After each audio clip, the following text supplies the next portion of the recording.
Hello, everybody. How is everyone doing today, this Friday, the last Friday of February? We hope everyone had a good month. Can you guys hear me? Alexander, how are you doing? I'm doing extremely well. It's a beautiful, gorgeous, sunny, bright day here in London. The weather's become warm. We have a touch of spring in the air, and everybody's in a good mood, including my dogs, whom I've just walked, by the way. All right, that's great. That is great. All right, let's see where, let's do a quick around the world here. And let's see where people are joining us from, and we'll get into our topic, which is very much connected with the live stream we did last week, actually. And then we'll read chats, super chats. We'll get to some call-ins in about 30 minutes, guys. I'll drop the link for the call-ins. Just a quick reminder, when you're calling in, camera off, good headphones, and you need a Chrome or Firefox browser. Safari will not work. And as you're calling in, the software we have takes about 10 people in the queue, and then you have to kind of wait. So we'll try to get as many calls as we can in, and we'll try to answer as many questions and just have a good conversation on what's going on in the world. So let's see where people are joining us from. Of course, Spartan Warrior Queen, the great, the one and only Spartan Warrior Queen. How are you doing? Our awesome moderator. Hope everything is going well for you. We have S. Zariel. Opera works too. Yes, Opera does work too. Opera's a good browser. Let's see, Robert from the Netherlands, North Wales, UK, from Nepal, Sadaya from Nepal. Let's see, where else? From Serbia, Alexander. How are you doing in Serbia? Let's see, Richie the Forky in Glasgow. Awesome. Sunny Scotland, Peter from sunny Scotland. Wide Awake in Sydney. Awesome. Amsterdam. Hey, Hakan, how are you doing in Amsterdam? In St. Louis. Bogdan in Serbia. From Hungary. All right, good vibes. Yes, we have good vibes. Miami, 25 degrees Celsius. Wow. Awesome weather in Miami, of course. Of course, it's Miami.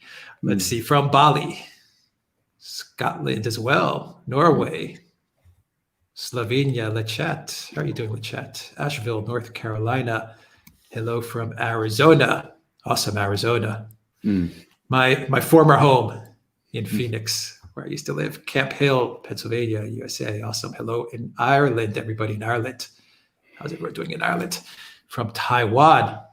Really cool. Tennessee. All right. St. Martin, Trey.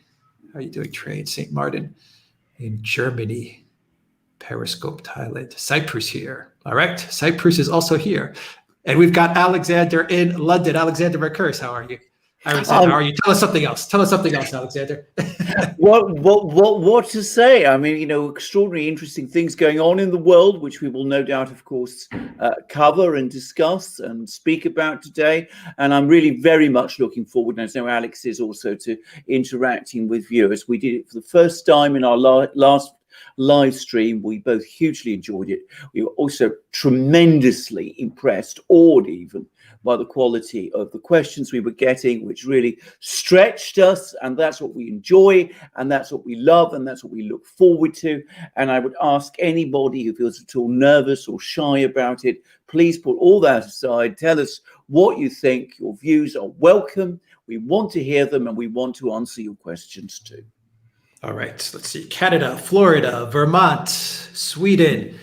We did a video on Sweden. Guys, we have videos coming up on what's going on in Georgia. In Georgia, there is a lot of stuff going on in Georgia, in the Caucasus in general, a lot of stuff going on. We also have a video going up this weekend with Iran and the JCPOA, where we discuss the Biden White House's lack of clarity with regards to Iran and the JCPOA. And also we have another channel, guys, where we are putting the call-in shows and the questions that are being asked. We're putting it on a channel called Duran Call-In. I don't think I put the link in the description box, actually. I've got a lot on my plate these days, but I will. I'll drop the link in the comments as we get rolling, and then I'll put in the description box after the video when we get everything wrapped up, and I have 5 minutes to drop it in. But if you do a search and you go to the Duran Call-In, you'll find the new channel. And this is where we're going to put all the call-in Q&As, conversations that we're having. And it's going to be a really fun channel. I really think it's going to be a really fun channel to plug into. So, Alexander, let's do a quick intro before we get into the calls, and let's talk about the airstrikes. We did a live stream last week where we talked about the war machine, that it is revving up, and 1 week later, well, we got the first airstrikes from the Biden White House. And the interesting part of two interesting things about the airstrikes, actually, which I'll throw you away, Alexander. The first interesting thing is that the Biden White House said they were defensive. Yeah. Okay. They were targeting Iran-backed militia, supposedly, and they were defensive in nature.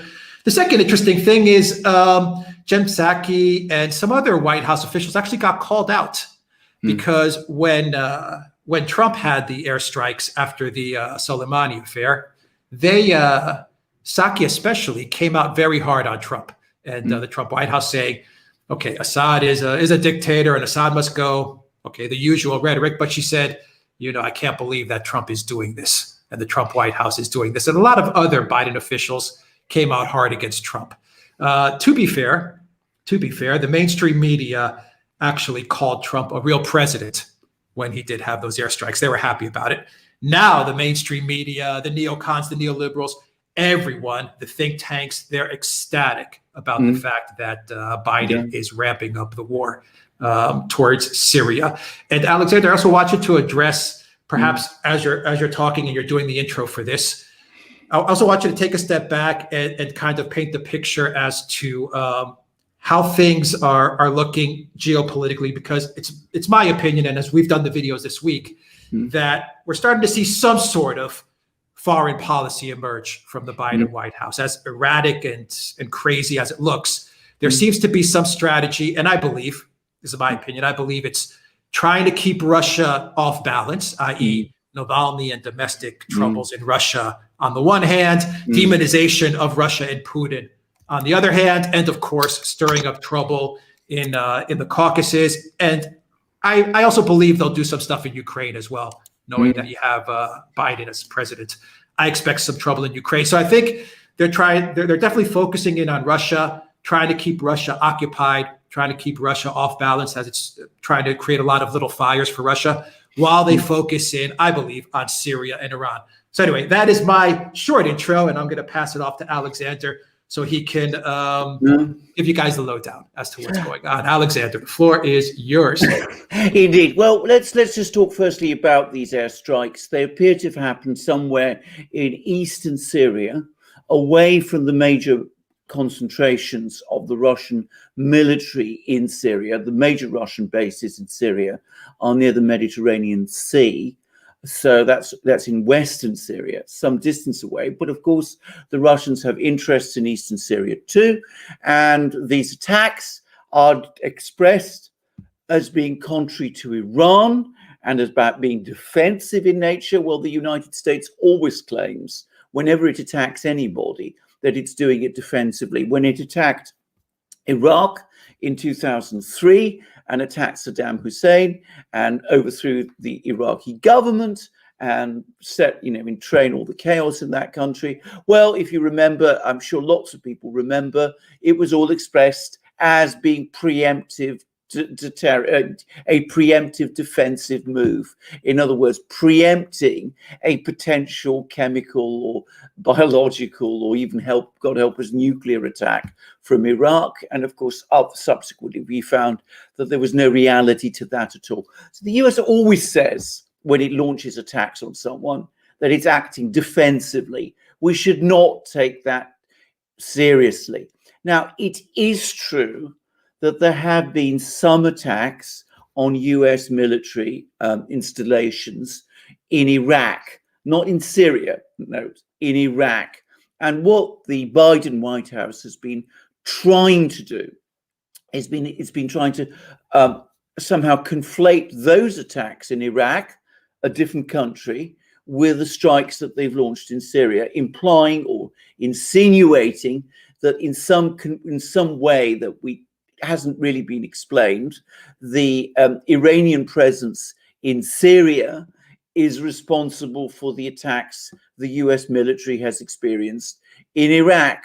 These attacks, by the way, on the US military in Iraq have been essentially pinpricks. They've not been anything particularly strong or powerful, but that's anyway the narrative that's being spread. We shouldn't take that at all seriously either. The US wants to defend itself in Iraq. It has all the means available to do so. There is no evidence that the Iranians are using Syria as a springboard to launch attacks upon the United States in Iraq. This whole thing looks to me, this airstrike looks to me very much as a signal from the Biden administration to Iran and, of course, to Russia that the United States is back in business, that the policy that Donald Trump was trying to follow of pulling troops and military assets out of Syria is now being reversed, that the United States, on the contrary, is entrenching itself there, and that it's prepared to launch airstrikes to both defend its positions in eastern Syria and, if necessary, where it can, to expand them. Apparently, this was an airstrike on a reasonably limited scale so far, but as I said, I think it should be construed primarily as a signal.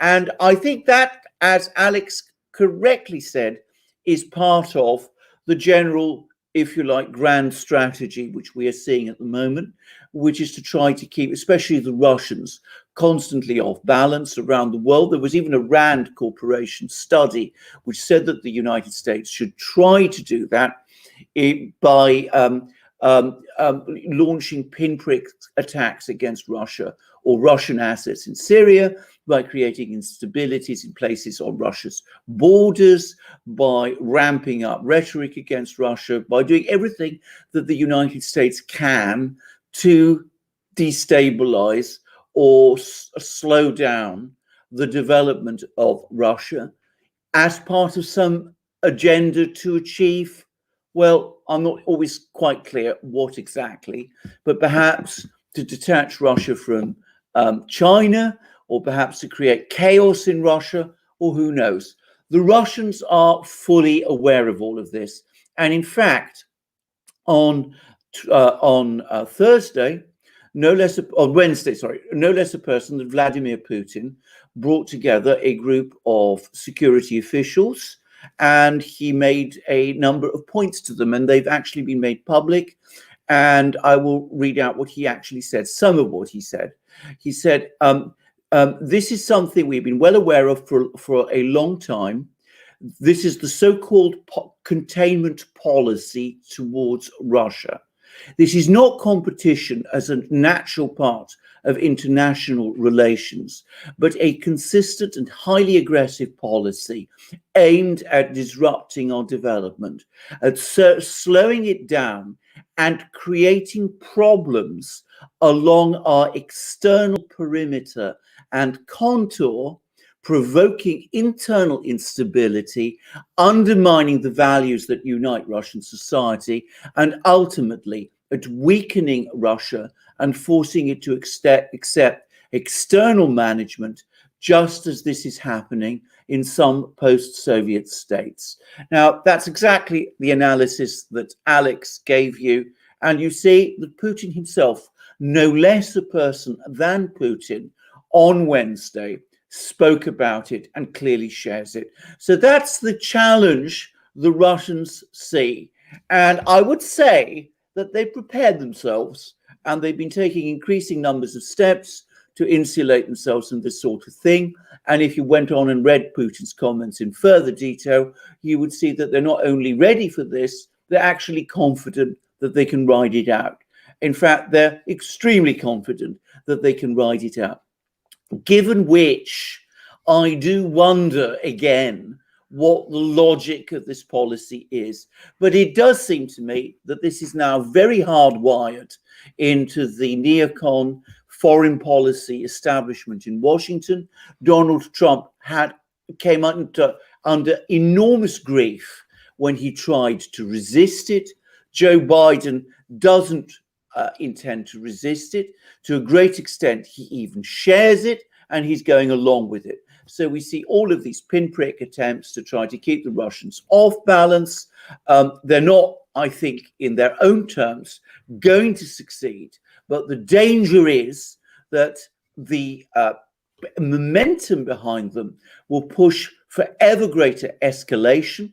And eventually, these pinprick attacks will escalate into something bigger, which the Russians feel they have to respond to, at which point the whole thing could easily spiral out of control. So this incident in Syria in itself was not a large one, but it is part of something bigger, which is now coming. Well, the rhetoric from the media is getting ramped up against Russia as well. You're also starting to see a lot of big tech starting to ban a lot of Russian. Once again, the Russian troll thing has reemerged. Yes. And we're seeing Twitter saying that they're removing Russian troll accounts. They're talking about the Internet Research Agency again. And after a couple of years, they're back. We had the news that Twitter is actually now banning accounts that are undermine, I want to get the quote right, undermine the faith in NATO. So they're actually targeting accounts that they see as undermining the faith in NATO. And that is a direct quote. So Alexander, looking at this, can't you make the conclusion that they are preparing for the conflict, say in the next 6 months? Because you're also getting stories at the same time. You're getting stories of ISIS reemerging. You're starting to hear that a lot as well. ISIS is reemerging. ISIS is reemerging. They're back. They're back. Yes. You're starting to get that now. So I think they're slowly preparing the American public, one, to understand that there's the ISIS boogeyman is coming back. And so the US is going to have to naturally do something. And number two, the demonization of Russia. So those two things go hand in hand. Well, that's right, which is, of course, exactly the scenario that that was played out in the last term of Obama's presidency. So, on the one hand, the Russians are bad. On the other hand, Russia is ISIS is also bad and very dangerous, which it is, by the way. And we have to fight both, and that means we have to be in the Middle East, and we are the people who organize and are responsible for maintaining order and peace in the Middle East, even if in reality what we see is more chaos and how everything that we touch goes wrong and turns out badly, but that's another matter. So we have to keep it all focused on Russia and talk about Russia and criticize Russia and push back on Russia and do what we can to destabilize Russia and treat Russia at all times as an adversary and as a threat. I have to also say, and I think this is an important point, that much of this media campaign against Russia, the social media campaign especially, about undermining NATO and all of that, isn't so much directed at Russia exactly, but rather at people in the United States who are raising questions about these things, who are saying, is it really a good idea to pour troops into Poland, for example, or to base anti-ballistic missile interceptors in Poland and Romania, or to give carte blanche to the Baltic states, or to do all of those kind of things. Well, and there are people who generally are concerned about these things in the United States, especially I've noticed a lot of people who've served in the US military. So I think it's partly about silencing those voices and also silencing other voices which might not be even interested in Russia,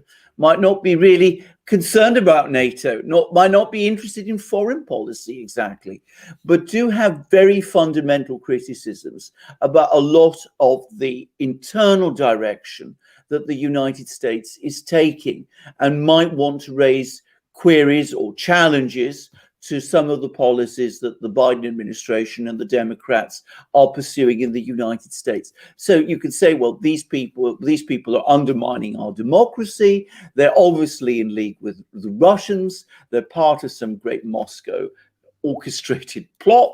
So that means we must shut them up and close them down. So that, I think there is a domestic dimension to this as well as an external one. But of course, what it is also doing, and now the Russians are talking about this increasingly, is that the Russians are now increasingly speaking about making their internet, their part of the internet, the RUNET, Russian internet, making it both self-sufficient and isolating it from that of the West, because they say we're in an information war, and it really isn't acceptable where the West closes off all our opportunities to, convey our ideas and our opinions to the West, but insists on its right to continue to pour its opinions and its ideas into our sphere. And so you're going to start to see the Russians starting to close the borders, if you like, to Western social media in response. And the Russians have been talking about this increasingly.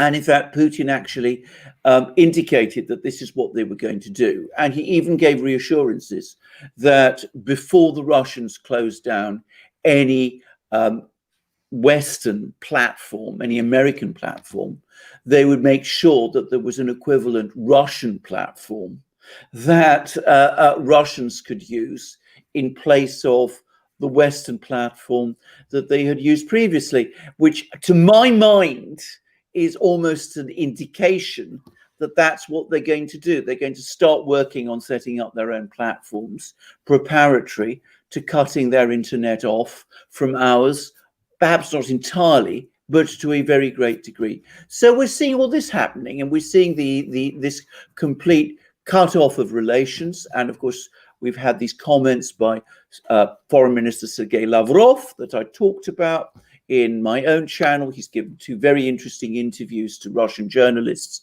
in which he talked about basically the fact that there is no dialogue any longer between Russia and the EU and between Russia and the West, that they're still prepared to speak with the United States and Europe on certain issues of mutual interest, but that the kind of interactions that used to happen previously are not going to take place. So what all this policy is doing is that it's actually detaching Russia, creating it into sort of a more fortress-like Russia. The Russians are confident now that they can develop their economy and society without having to interact with the West in the way that they did.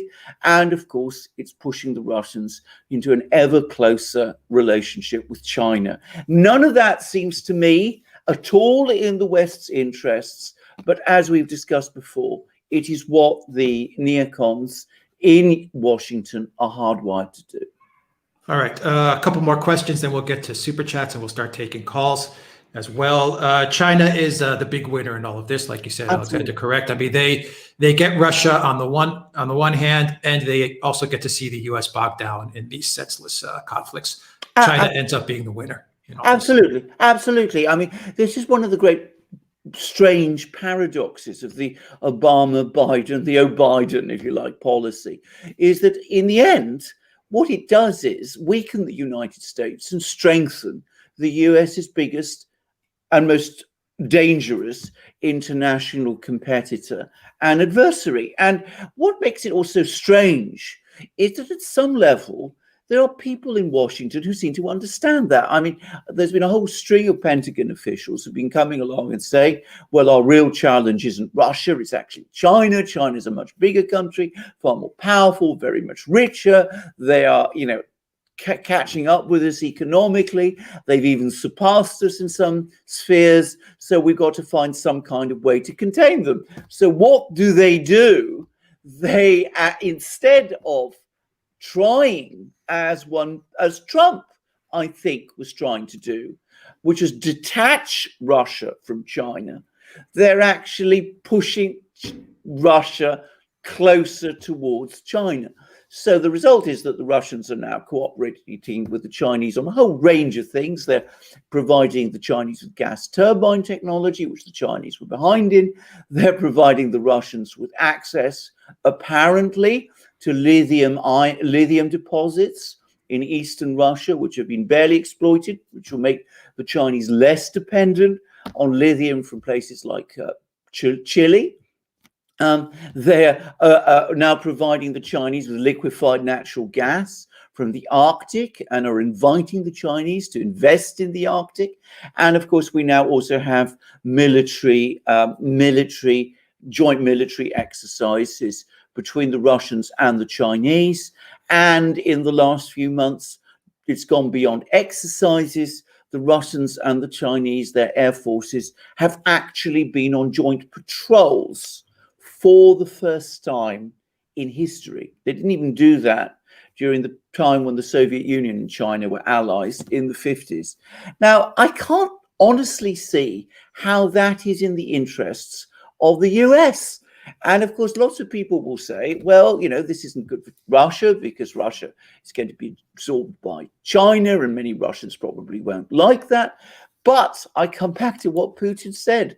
If the West is trying always to slow down Russia's development by bogging it down in conflicts around its periphery and weakening it in that way and destabilizing it in that way and creating what most Russians would say is an existential threat to Russia, many Russians will say, well, in that case, however much we may be wary of the Chinese, at the end of the day, the West is the greater threat to us, so we have no real choice but to work with and ally ourselves to China.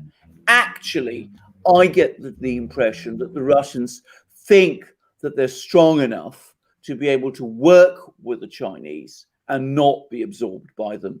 And I think about that also, by the way, that they're right. So it seems to me the Chinese are going to be the winners. The West, the United States, is going to get bogged down in the Middle East. It's going to be fighting, battles in the villages of Iraq and eastern Syria with all kinds of people there, the Russians, the Iranians, perhaps the Kurds, who are never completely reliable, perhaps the Turks, ISIS. I mean, you name it, they're going to be fighting all of that.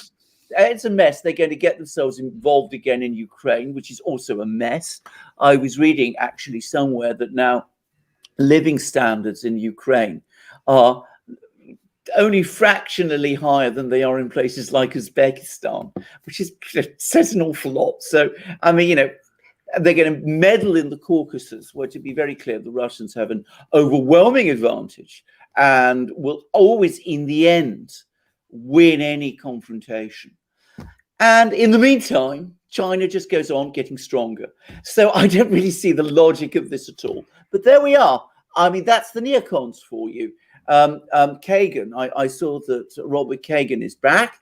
He's written an extraordinary piece. I think it was in Foreign Policy. The husband of Victoria Nuland. Just absolutely, the husband of Victoria Nuland, who's now back in the State Department as a senior official in the Biden administration. So Robert Kagan is back. He's learnt absolutely nothing from all the things that happened before. He still insists that in order for democracy, as he says, to be secure, it must be expanded all over the world, to every corner of the world.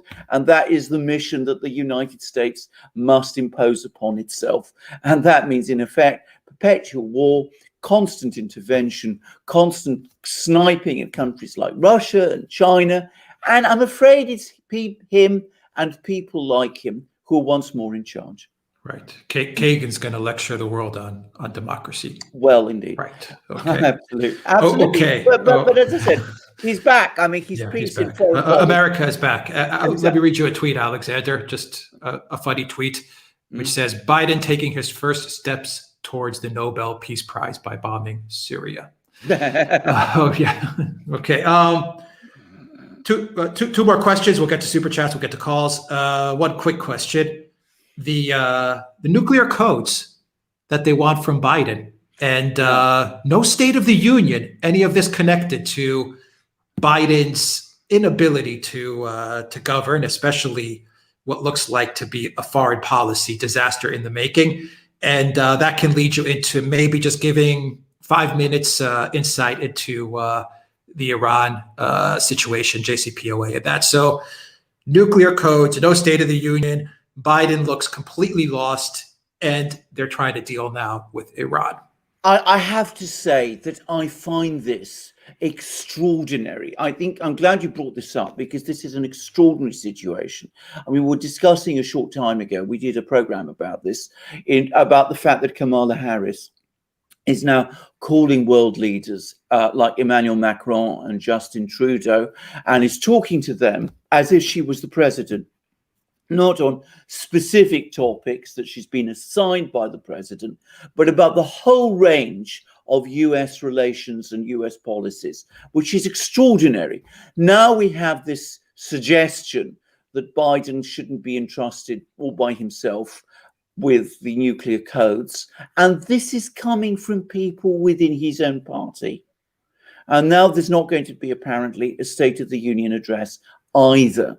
I mean, it's almost as if there were people in Washington who wanted to emphasize the fact that Biden himself is not really in charge. I mean, I've never seen this happen before. This is the international perception now. People like Xi Jinping in Beijing, people like Vladimir Putin in Moscow, people like Modi in New Delhi, they're going to be saying to themselves, well, clearly, Biden is not really in charge of the United States. He is president in name only because his own people have so little confidence in him and he has so little authority that they're stripping away the substance of power from him. And is this connected to the fact that he is not, shall we say, in a competent position to exercise fully the office of the presidency? Well, of course it is. But then, of course, we come back to this whole question of how and why Joe Biden was elected. And I'm afraid our friends in YouTube will feel that we're treading on dangerous ground there. We've covered that extensively, and I think our readers understand exactly what I'm saying. So this isn't really the Biden administration, not in any real sense. It is a democratic administration controlled by a group of different people who are back in power. There are some conflicting signals. There are different pushes in different directions. I still get the sense, by the way, that the uniformed military, as always, are less keen on some of these kinetic actions than the civilian neocon people like Kagan and co are. But it's drift in a very definite direction towards confrontation with Russia, towards confrontation ultimately with Iran. I mean, you're supposed to be negotiating some kind of deal with Iran over the JCPOA. This airstrike, very unfriendly act towards Iran, which is going to harden feelings there. So drifting into kind of confrontation with Iran. At the same time, creating problems in Saudi Arabia, where there seem to be some kind of steps underway to leverage MBS out. We'll talk about that some other time, perhaps, or perhaps even later in this program. And of course, difficult relationships with Turkey. You can't really sort those out. Difficult relationships with Israel. The only person so far who I see as generally happy is Angela Merkel. Yeah, I'll agree with that. Angela Merkel is very happy with the situation. Yeah. Let's do some super chats, Alexander. We'll take some calls. Susan, we will get you in there. You will be first in the lineup for calls. I'll put the link in the live stream real soon. But first, let's knock out some super chats here. From Tom, what sort of relationship should the UK have with the new Biden administration? What plans, further military interventions, and also with China? Thanks. Well, yeah, let's talk about China, because that's an excellent question. And here again, we see the British incredibly conflicted with the British government taking completely different positions at one and the same time. And so we had a meeting a short while ago, attended by none other than Boris Johnson, a kind of, conference meeting in London in which Chinese business people were there. And Boris Johnson spoke, very highly about the need for Britain to develop strong and friendly relations with China and to put aside, problems, any incidental problems that might happen along the way. And at the same time, he spoke of himself as an ardent Sinophile. That's Boris Johnson.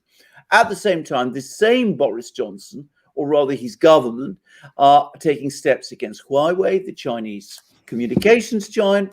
They're ramping up criticism of China over the Uyghurs. They are, in fact, to all intents and purposes, aligning themselves increasingly with the critics of China in the US.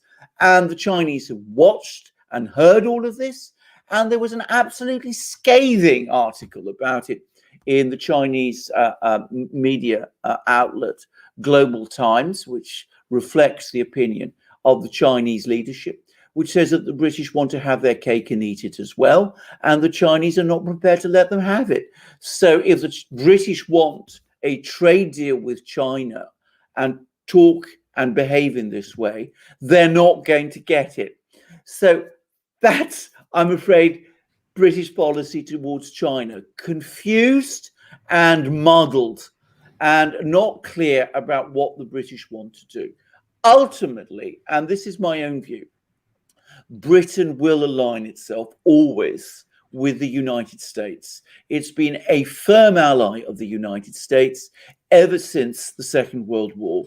The British establishment sees the relationship with the United States as critical for Britain's national security and for its continued influence as a major international player. So the British will go along with all of these various aggressive steps that the neocons are taking. And indeed, it's important to say that Britain also has a large number of neocons of its own, people like Tony Blair, for example, who are, absolutely enthusiastic about Britain getting involved in all the same sorts of policies that, the neocons in the United States advocate, involvement in wars, interventions, regime change experiments, all that kind of thing. And by the way, Keir Starmer, the new Labour leader, seems to support that too. At the same time, I think British public opinion, if put in a place where there are now demands for British troops to be committed to some particular war somewhere, I think it will push back hard. The British public is extremely disenchanted by the experience of the wars in Afghanistan and Iraq. And on top of that, the British Army, the British military, is experiencing a major budget crisis. I mean, Britain is now going to be reduced. The British military is going to lose another 10,000 men, apparently. It's not such a big army. So it's about 20,000 troops that it can deploy around the world now. Not a huge army. And it's going to be reduced to about 150 tanks. By comparison, the Russian military is apparently at this moment training with 100 new tanks, 150 new tanks and armored vehicles on the Armata platform, its new platform. And that's merely in order to carry out straight trials on these vehicles before they're placed in production. So that gives you an idea of the military mismatch. I think a lot of people in Britain sense this, and I think they will push back strongly if there are attempts to involve Britain in further wars, which the British people don't feel any interest or commitment to, and feel that are not ultimately being waged on their behalf and are involving Britain in things that are not in British interests and could cause British harm, and which Britain doesn't have the weight anymore, the geopolitical weight to carry out on its own.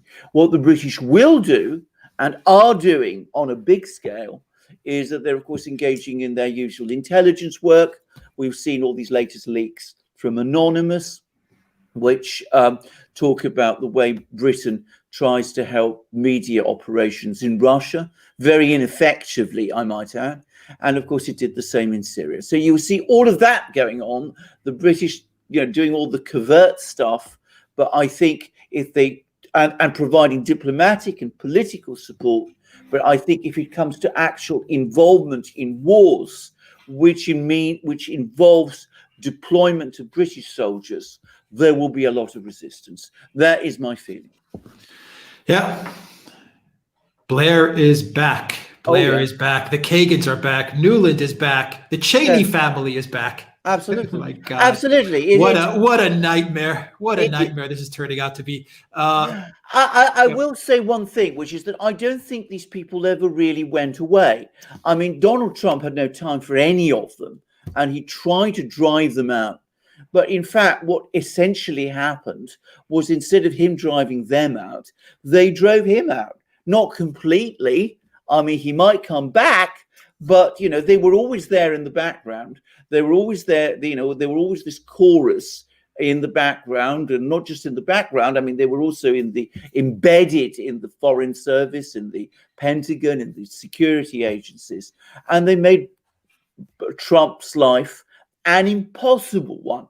The one thing Trump was able to do is put some restraint on them whilst he was president. A president like Biden, who is clearly semi-detached from his job, again, I'm being polite, he's obviously not in a position to place any restraints on them at all. And I'm afraid we're going to see more escalations from them, because they are completely unreconstructed.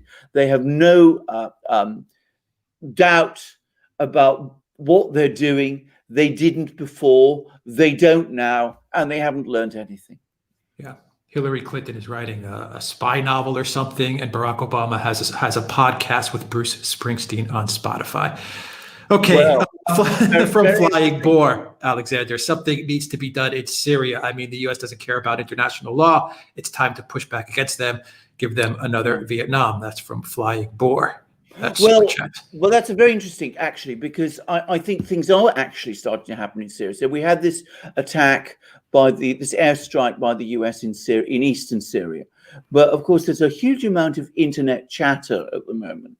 Some of it, coming out of Russia, by the way, which is that the Russians and the Syrians are now once again and finally planning a major offensive in Idlib, which will finally clear out Idlib.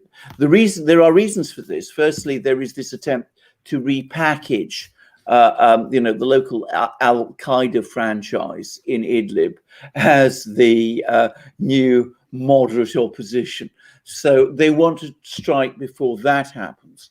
Also, there is a belief that it's apparently growing in Moscow that the US and Turkey are becoming distracted by what's going on in eastern Syria with the Kurds, and that Turkey, which has always been the big roadblock in the way of pacifying Idlib, is now more concerned about the Kurds in eastern Syria than it is about the situation in Idlib province, and that this may be the right moment for the Russians and the Syrians to make a big move there. And this has been linked to certain steps that the Russians have been taking. There's apparently been a cranking up of airstrikes on their part. And of course, they also published recently a video of a Russian drone, an Orion drone, launching missiles in Syria. That may actually have been made some time ago. So it's quite possible that we could see a build-up of the Russians in Western Syria at the same time as the US is trying to build up in Eastern Syria. But of course, the US, in a sense, has a more precarious position because, as I said, it's surrounded by all sorts of people in Eastern Syria. And frankly, none of its allies there look at all reliable. All right, let's, Susan, are you ready? We'll bring in Susan for our first call, and we'll do some more super chats after we speak with Susan. And I put the link in for the call in as well, everybody. Headphones, camera off, and let's take our first call. So Susan, I'm gonna drop you into the stream here. Susan, are you there? Your mic is muted. Hi, Alex. Hey, Susan. How are you doing? Hi, guys. Thanks for having me on the show. Just really enjoying the news that you're providing. Definitely one of the best sources on the internet. I'm not so sure if I had a question, but kind of just wanted your impression, Alexander.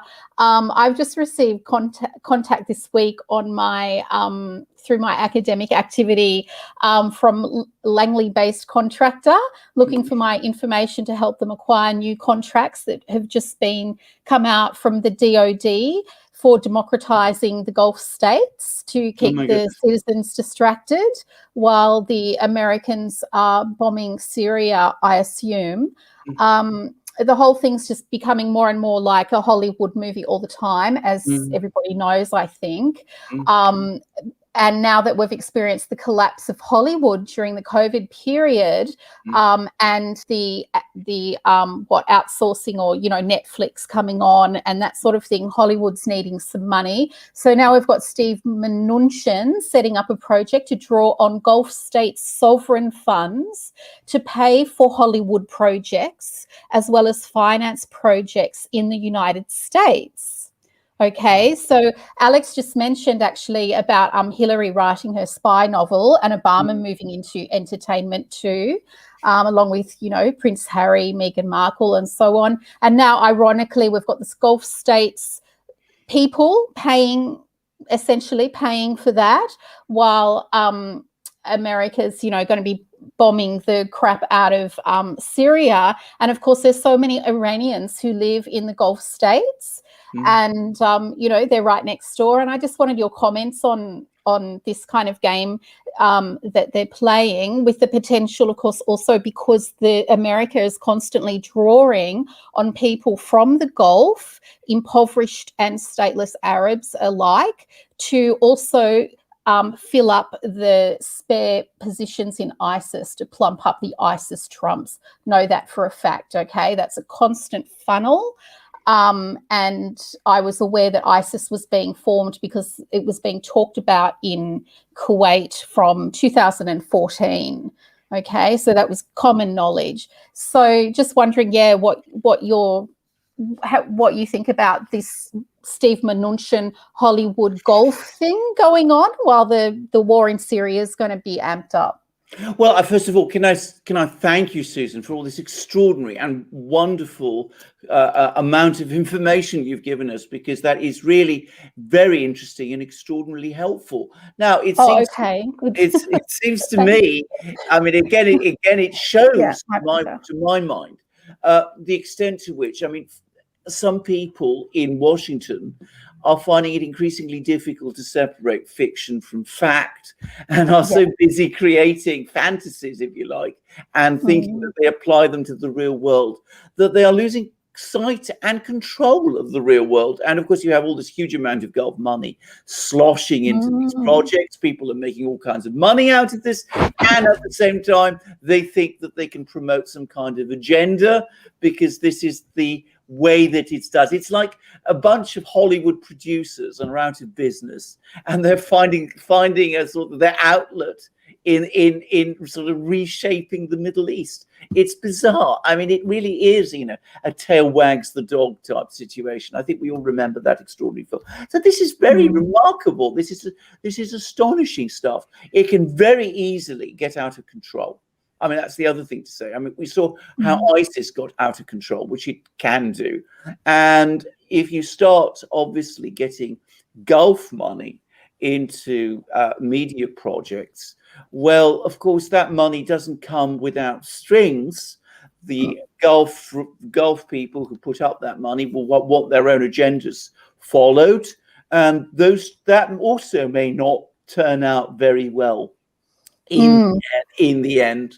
And one wonders also about what is this all ultimately for? What is it going to achieve at the end of the day? Yes, as you rightly said, they're bombing the crap of various countries in the Middle East. They're making films there. They're doing all of these things. It's all very, very frenetic activity, but there doesn't seem to be any real conception or comprehension of any overall plan there. Now, I have to say, that's a rather diffuse answer to a very structured set of information that you provided us. I mean, it needs some, I think, pause for thought.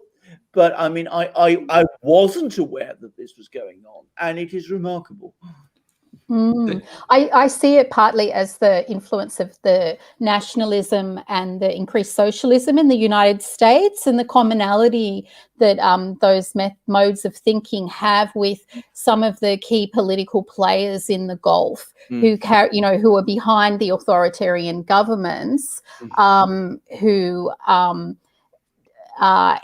help to organize, for the citizens to be on board with this nationalist ethos that they have, that's at the same time very socialist, and you know what I mean. So I can see this kind of merging almost. I can't imagine Gulfies becoming woke, but it's almost like a diffusion to I don't know even what the word is, but to indoctrinate the Middle East into more of the woke culture of Hollywood, perhaps. Yeah, absolutely. I mean, that's exactly what it looks like. But of course, again, one does wonder whether, of course, some of their ideas might not end up finding their way back. Exactly.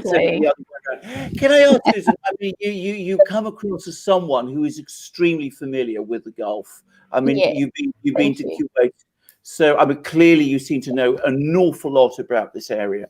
And I would ask you, please, if you come across these extraordinary pieces of information, we're always fascinated to know these things. And we're very grateful to you for telling us these things, which, I mean, they add an extra complexion to this. I have to say, I find it very strange, but also at some level unsurprising, because as you correctly said, it is fully consistent with so many of the things we see, the sort of woke things we see going on in the United States.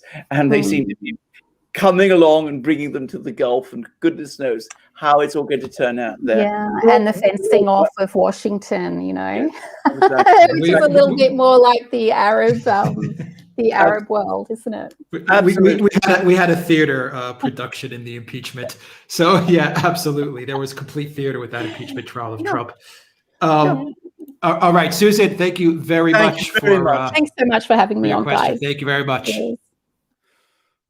All right, Alexander, going off of what Susan said, keep in mind that the White Helmets had a documentary done by Netflix. Oh, absolutely. Keep that in mind. I think it won an Oscar too, if I'm not mistaken. People in the live stream, maybe Susan knows if they won an Oscar or not. I think that documentary got some award. And you also have the news that Al Jazeera is going to be launching a conservative right news channel in the United States. Did you know that? No, I didn't know that. Yeah, and they're going to be calling it Rightly, from what I understand. And they hired a bunch of Fox News executives already. Al Jazeera. Good grief. I mean, it gets ever more extraordinary. As I said, this is becoming weirder and weirder. I mean, once upon a time, there was American media, and it had its, its left and right and all kinds of things of this kind. Now it seems to me that it's becoming incredibly strange, almost like a sort of, Frankenstein's monster made up of different patches and bits and bobs made up from all sorts of things. So we'll see how it all works out. All right, let's add Zariel. Are you ready, Zariel? I'm going to add you in. All right, Zariel, how are you doing? Can you hear us? Zariel, are you there? Are you there, Zariel? Zariel? All right, let's I'll take you out, Zariel, and I don't know if you're having a mic issue or something, but I'll take you out real quick, and I'll add in Alan Watson. Alan, are you with us? Hi, guys. Can you hear me? Yes, we can hear you clearly. How you doing? Great. Yeah, I'm okay. Great to see you. I'll keep it brief. In the UK media, since this problem in Syria started, there have been all kinds of conflicting reports and arguments. I am confused. Could you briefly tell me what it is about? Because it seems to me that it's a mess. Oh, it is. I mean, the whole Syrian thing is a mess because, I mean, it's not always easy to understand what the underlying objective is. Is it to overthrow Assad and to install some kind of new government there? Is it intended to be a government of, well, whom exactly? If so, is it a pro-Western government? Is it an Islamist government? I mean, it's never clearly explained what exactly the ultimate objective is. Get rid of Assad, and then what? And by the way, you're not the only person who's confused. If you read Mr. Lavrov, I'm sorry to come back to him, but he's a person who gives lots of interviews, so he does give us his views. But he always says, when that's to say the Russians interact with the West and we talk to them about Syria, and they say to us, help us get rid of Assad, and they said, well, all right, but then what? And there's never any clear answer. So there is that. I mean, is it the agenda to create confusion, or what is it? And within that larger uncertainty, there is also the uncertainty about this particular airstrike. I mean, who exactly was attacked? I mean, it's not. I mean, even that's not been made clear. They tell us that it was Iranian militia and Iranian installations. But what does that even mean exactly? Are they saying Iranian troops? There aren't many left in Syria now. Most of those were withdrawn some time ago at the insistence of the Russians. And they're not, by the way, based in eastern Syria. They are mainly based in western Syria, near Damascus. So, who exactly was attacked? What was attacked? What was the purpose of this operation? I mean, what was the United States trying to achieve militarily by carrying it out? We don't even know exactly where in Syria this was. Now, I have expressed what I think is my view, which is that this was not really intended to achieve any actual military purpose. I mean, it could have just been one aircraft dropping a few bombs for all we know, or it could have been a drone carrying out a strike somewhere. But to my mind, it's a signal. It's a signal that the United States is sending to Iran to some extent, but to Russia principally, because Russia is the major player in Syria, that the United States is back in Syria.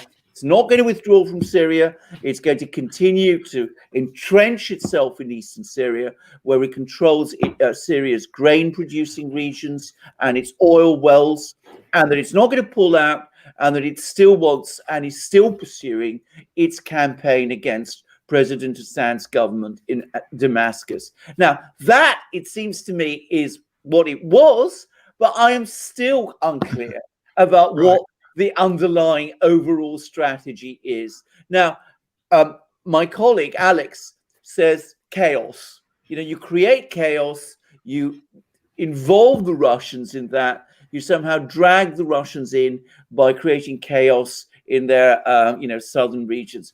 I do wonder whether there's anyone in Washington who is that cynical and that ruthless that they really want to just achieve chaos. If they do, that is extremely foolish, because out of chaos, terrible things can come. We saw that in Afghanistan. We're seeing that in Libya. We're seeing that in northern Nigeria with Boko Haram. And of course, we could easily see it in Syria too. So it's not a good idea to create chaos. And I wonder whether that really is the way in which this is rationalized by the people there. But in the short term, I think a signal is what it was. I doubt that it was a major airstrike, but it's been given a huge amount of publicity in order to make it clear to the Russians that this is something It's a sign that we, the United States, are back in Syria. We're once again active in Syria. We're not pulling out of Syria. We're here to stay. We're here to be taken seriously, and we still want to see Assad go. Right, thanks, guys. Thanks. Just one thing: could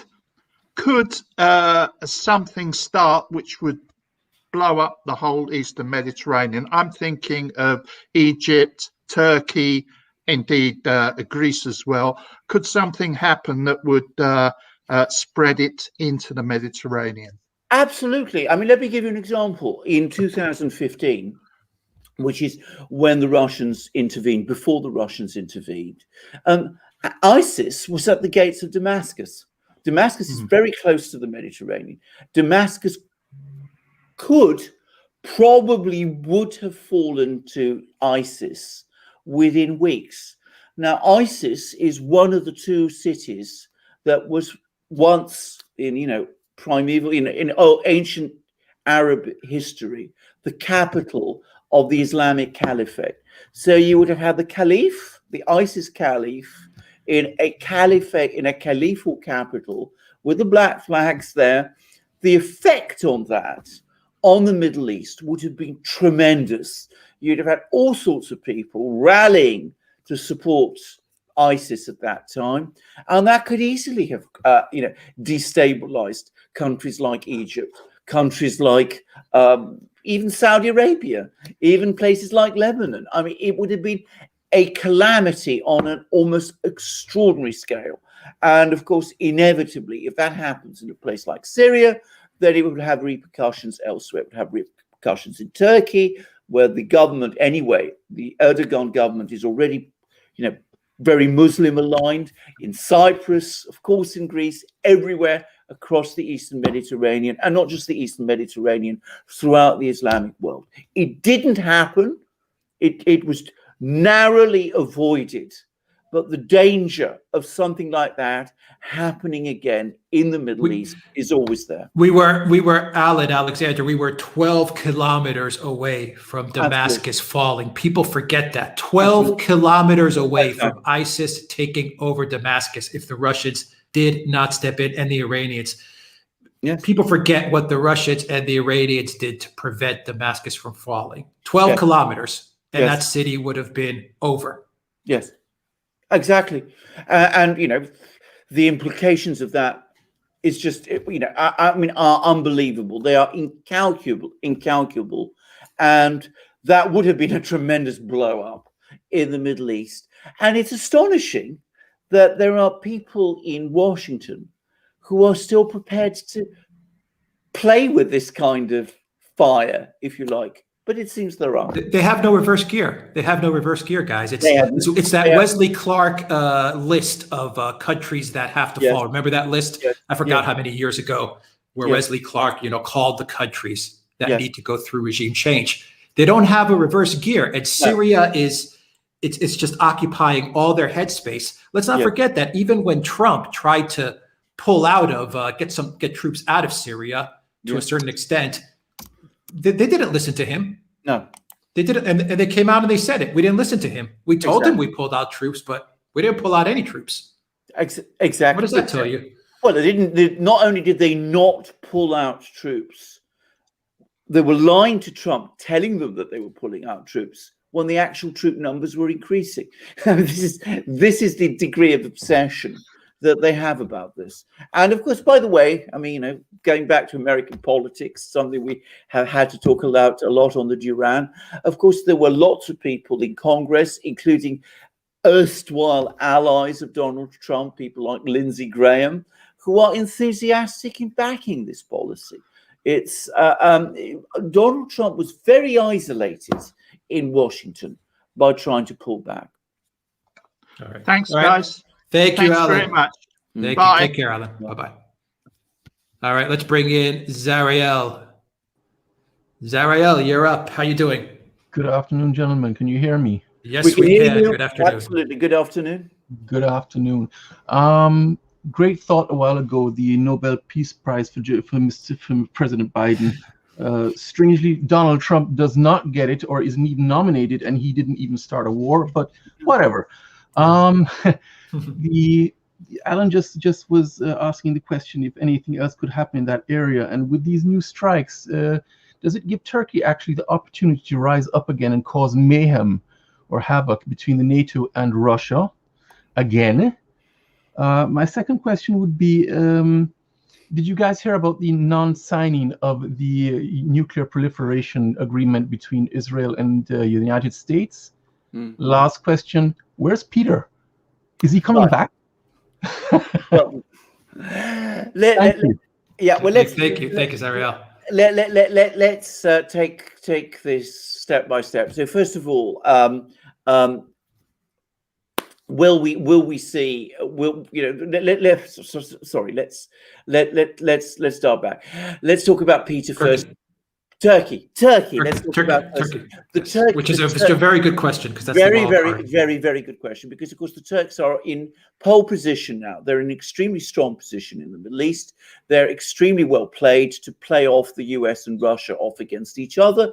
They've done it before. They'll do it again. They'll get concessions from each side, as they always have. They're now telling the US, well, we're not going to press on with the S-400. So we'll park them in Azerbaijan if you let us get back into the F-35 deal, but please dial back on your support for the Kurds in return. And of course, if the US doesn't do that, then they'll be doing the old game of calling Moscow, which, by the way, Erdogan has just done. And he said, well, look, the Americans are putting all this pressure on me. Can you give me also something in return as well? Because if you don't, then I will go with the Americans, as I've said I might, with, parking the S-400s in Azerbaijan and getting back into the F-35 program. So this is the kind of thing that Erdogan is very skilled at doing, playing the Americans and the Russians off against each other, winning concessions from both, and he's done it in the past. And the growing involvement of the United States in Syria gives him more options, of course, to do that. The great risk he runs is that it could ultimately also threaten Turkey. Now, it could threaten Turkey in various ways. First, it could threaten Turkey in the sense that for Turkey, the emergence in eastern Syria of a Kurdish state-led or state or political entity, which could be a base, both a base and an example to Kurds within Turkey itself, that is inherently destabilizing. And of course, from the other point of view, from the other Turkish point of view, the fact that before, when ISIS was very strong in Syria, before it was, basically defeated, ISIS did extend a terrorist campaign into Turkey also. And in fact, Turkey became the target of a very widespread and very brutal series of bombings.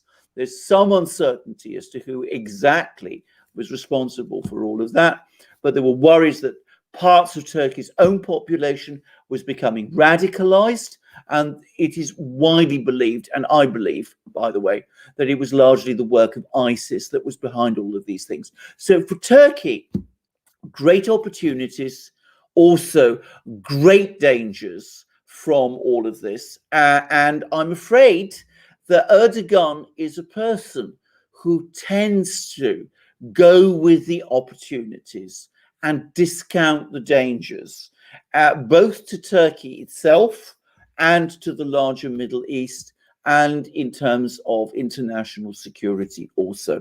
So these are major concerns. Now, what I have to say is, I think the greatest single immediate danger in Syria is of some kind of Russian American clash.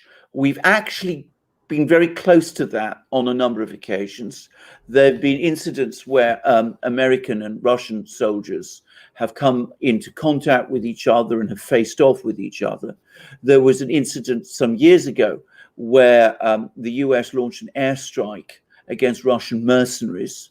There was another incident a few years earlier when the Russians apparently bombed a headquarters where there were American intelligence operators working. And there have been threats and warnings by each side against each other's installations. The Russians in 2015 deployed surface-to-air missiles to Syria, which they said they would use potentially to shoot down American cruise missiles if they targeted Russian installations, and the Americans at that point backed off.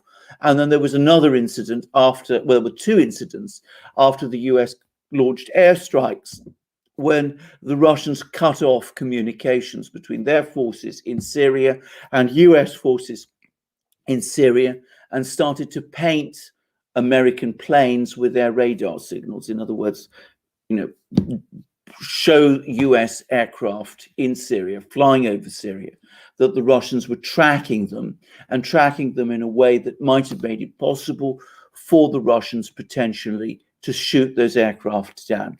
So that is the danger. One can't discount it. Up to now, the uniformed leadership on both sides has managed to keep this thing under some sort of control. I get the sense that neither the military, the US military, nor the Russian military in Syria are looking for a confrontation. But if things escalate, and if we see the situation in Syria get out of control, well, it's not impossible. And that potentially could be extremely dangerous indeed, because the Russians have made it very clear that if there is any attack on their personnel in Syria, they will retaliate to protect them.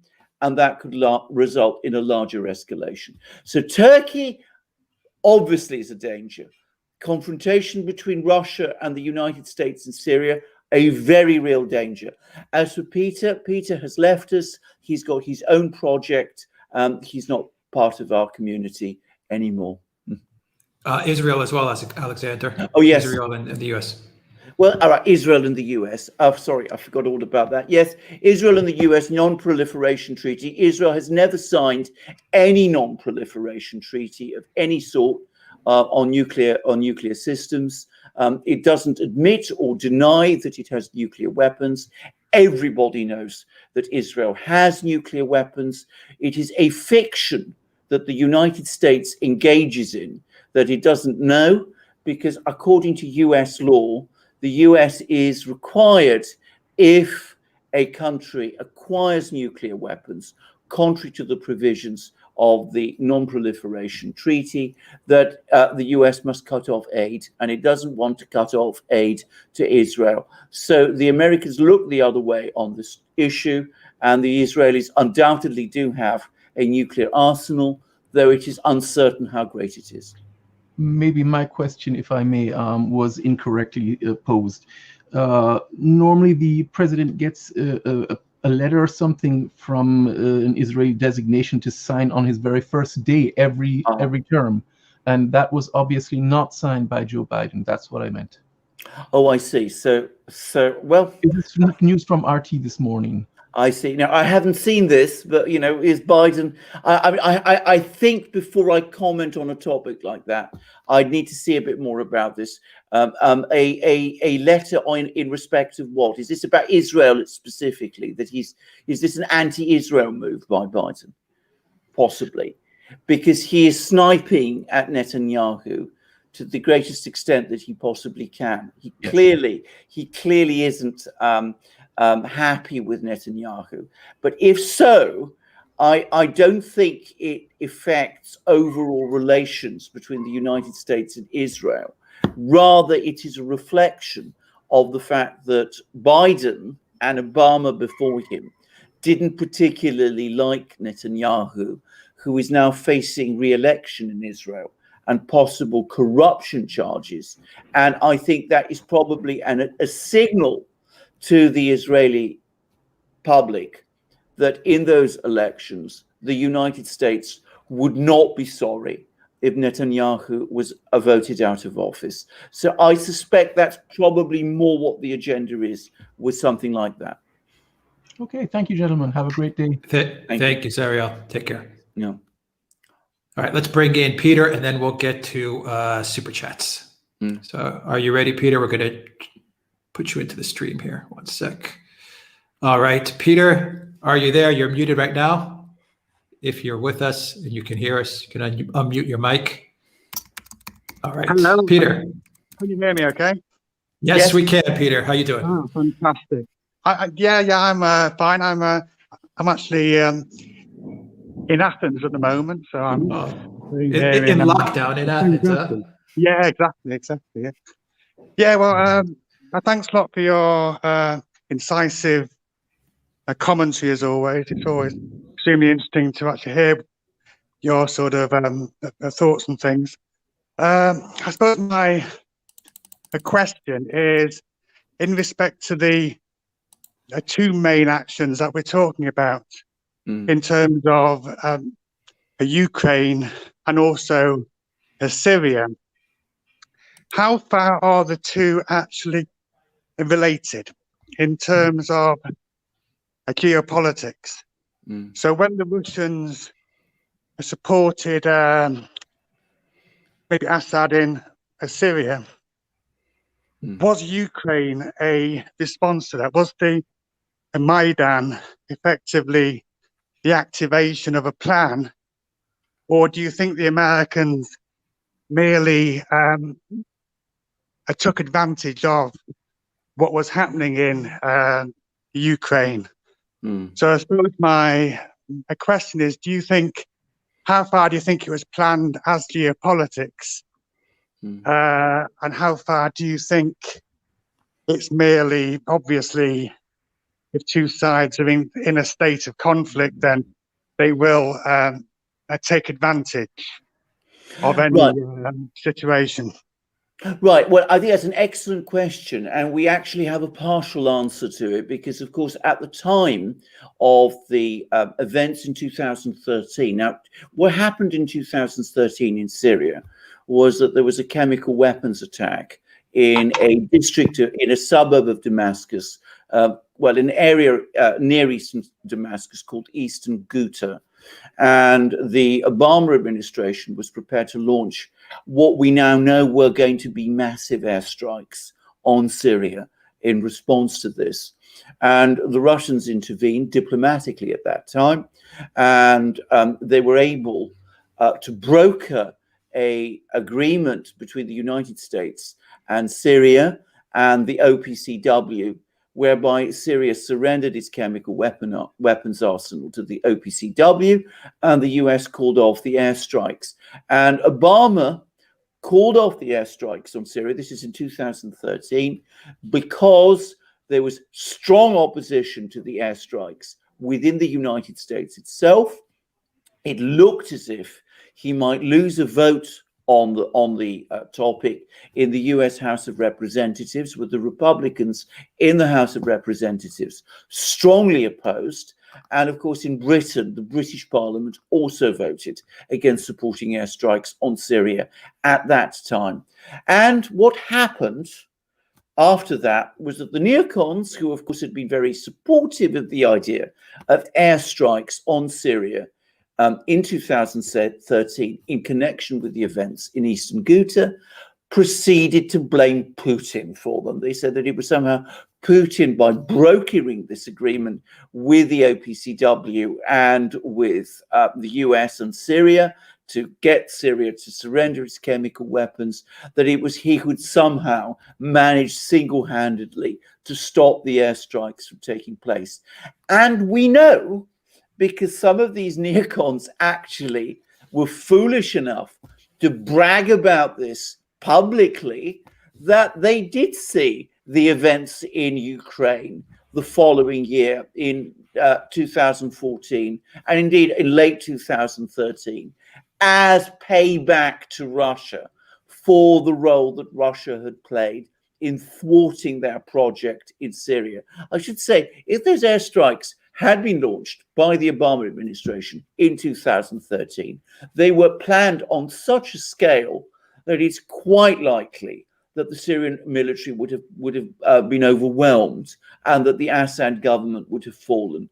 So, we're talking about a major military strike on Syria, which was averted. So you can understand why people who are obsessed with Syria might be looking for revenge and might be looking for it in Ukraine. What I have to add, though, and it's important to say this, is that the US had been involved in Ukraine for a very long time by then. And there was clearly a long-term agenda in Ukraine to try to build up anti-Russian feeling in Ukraine. And this long preceded the events in Syria in 2013. So this was already probably coming. And one mustn't, of course, discount the fact that there are a lot of people in Ukraine, including especially in Western Ukraine, who are hostile to Russia anyway, and would be hostile to any government in Kiev, which they saw as being in any way conceivably neutral or even sympathetic to Russia. So there was internal pressures in Ukraine. There was a long-term involvement by the United States in Ukraine. All of that played a role in setting up crisis in 2013 and 14. But there is no doubt at all that some neocons openly bragged that they had assisted in the change of power in 2014, the Maidan events, in part as payback against Putin for thwarting it was in 2013. It was an extremely talented a strategic move as well, in the sense that it meant that the Americans could discredit the Russians, also isolate them from European partners, etc., and also place sanctions upon them. So, in terms of a strategic move at that point in time, it gave the American side a lot of. I mean, it looks like it was maybe, if not planned. It's hard to know whether to say it's planned or whether to say it took advantage and played its hand. At the same time as well, there was also the stuff about Saudi Arabia and all the big oil price war as well, which also looked to me to be a specifically targeted attack on Russia because it was intervening against the Iranians in Syria. So it looked to me. Sorry. You're absolutely. Can I just say on the first point? You're absolutely right. I mean, the Russians regard the events of Ukraine in 2014 as a major strategic defeat for themselves. I mean, they had been working up till then to try to integrate Ukraine into the Eurasian Economic Union, which is this, economic body that the Russians have been building. And Ukraine was going to be the prize because it was the biggest, most important of the former Soviet republics. It's one that the Russians feel extremely close to. I mean, for them, for many Russians, the idea that some of these Ukrainian cities like Odessa and Kiev and Kharkov are not Russian anymore. It's very difficult for many Russians to accept because they're so much part of their history. So for the Russians, the loss of Ukraine in 2014 was a huge shock. And of course, on top of that, they had the quarrels with the Europeans, they had the sanctions and all of those things. They retrieved some of those losses by managing to get Crimea back. But overall, there is no one in Moscow who sees it as anything else than a major strategic defeat. And it's the event, by the way, that you hear Putin amongst a certain part of the Russian political community. It's a single event in foreign policy that they criticize him most for. They say that he wasn't watching closely enough what was going on in Ukraine, and he got distracted and he let it happen, and that Russia has suffered a major defeat in consequence. Our last point is that I suppose you could actually blame Putin for his strategy in the entirety of Eastern Europe, in the sense that he hasn't built the ties. He hasn't actually provided a real alternative to actually make these countries that should actually be sympathetic or neighbourly. He hasn't fostered the right relations. So you could actually blame him for that in Ukraine. It was a country that should be sympathetic. I mean, apart from Western Ukraine in terms of its history, but he should actually have been playing a better hand previously. So I think that's a extremely fair point, and as always, a very, very reasonable commentary you have on it, which I think I appreciate. Can I just say, you hear a lot of criticism of Putin in Russia on that point also.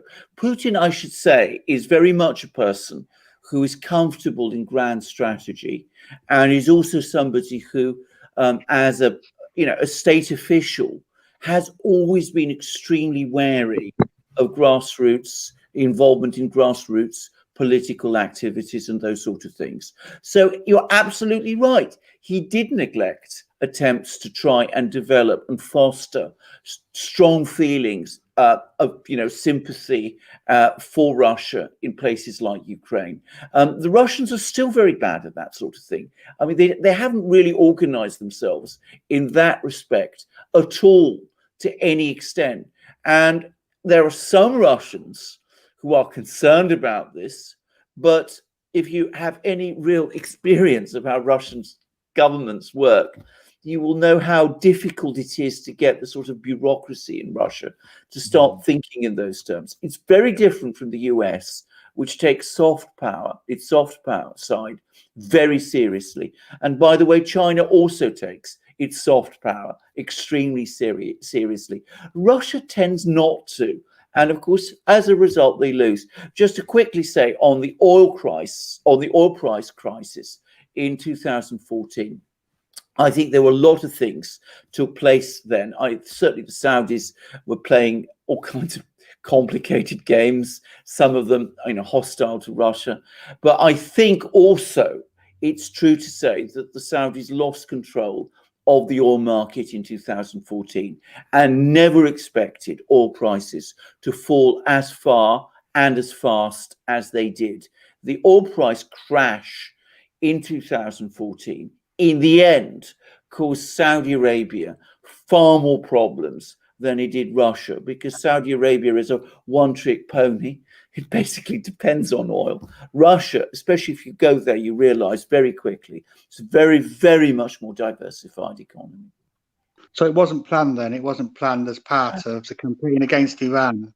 One can never be completely sure with the Saudis, because, of course, it's a very opaque system. But I think to some extent, the Saudis were not sorry to see Iran, pull down and have problems with the oil, with oil.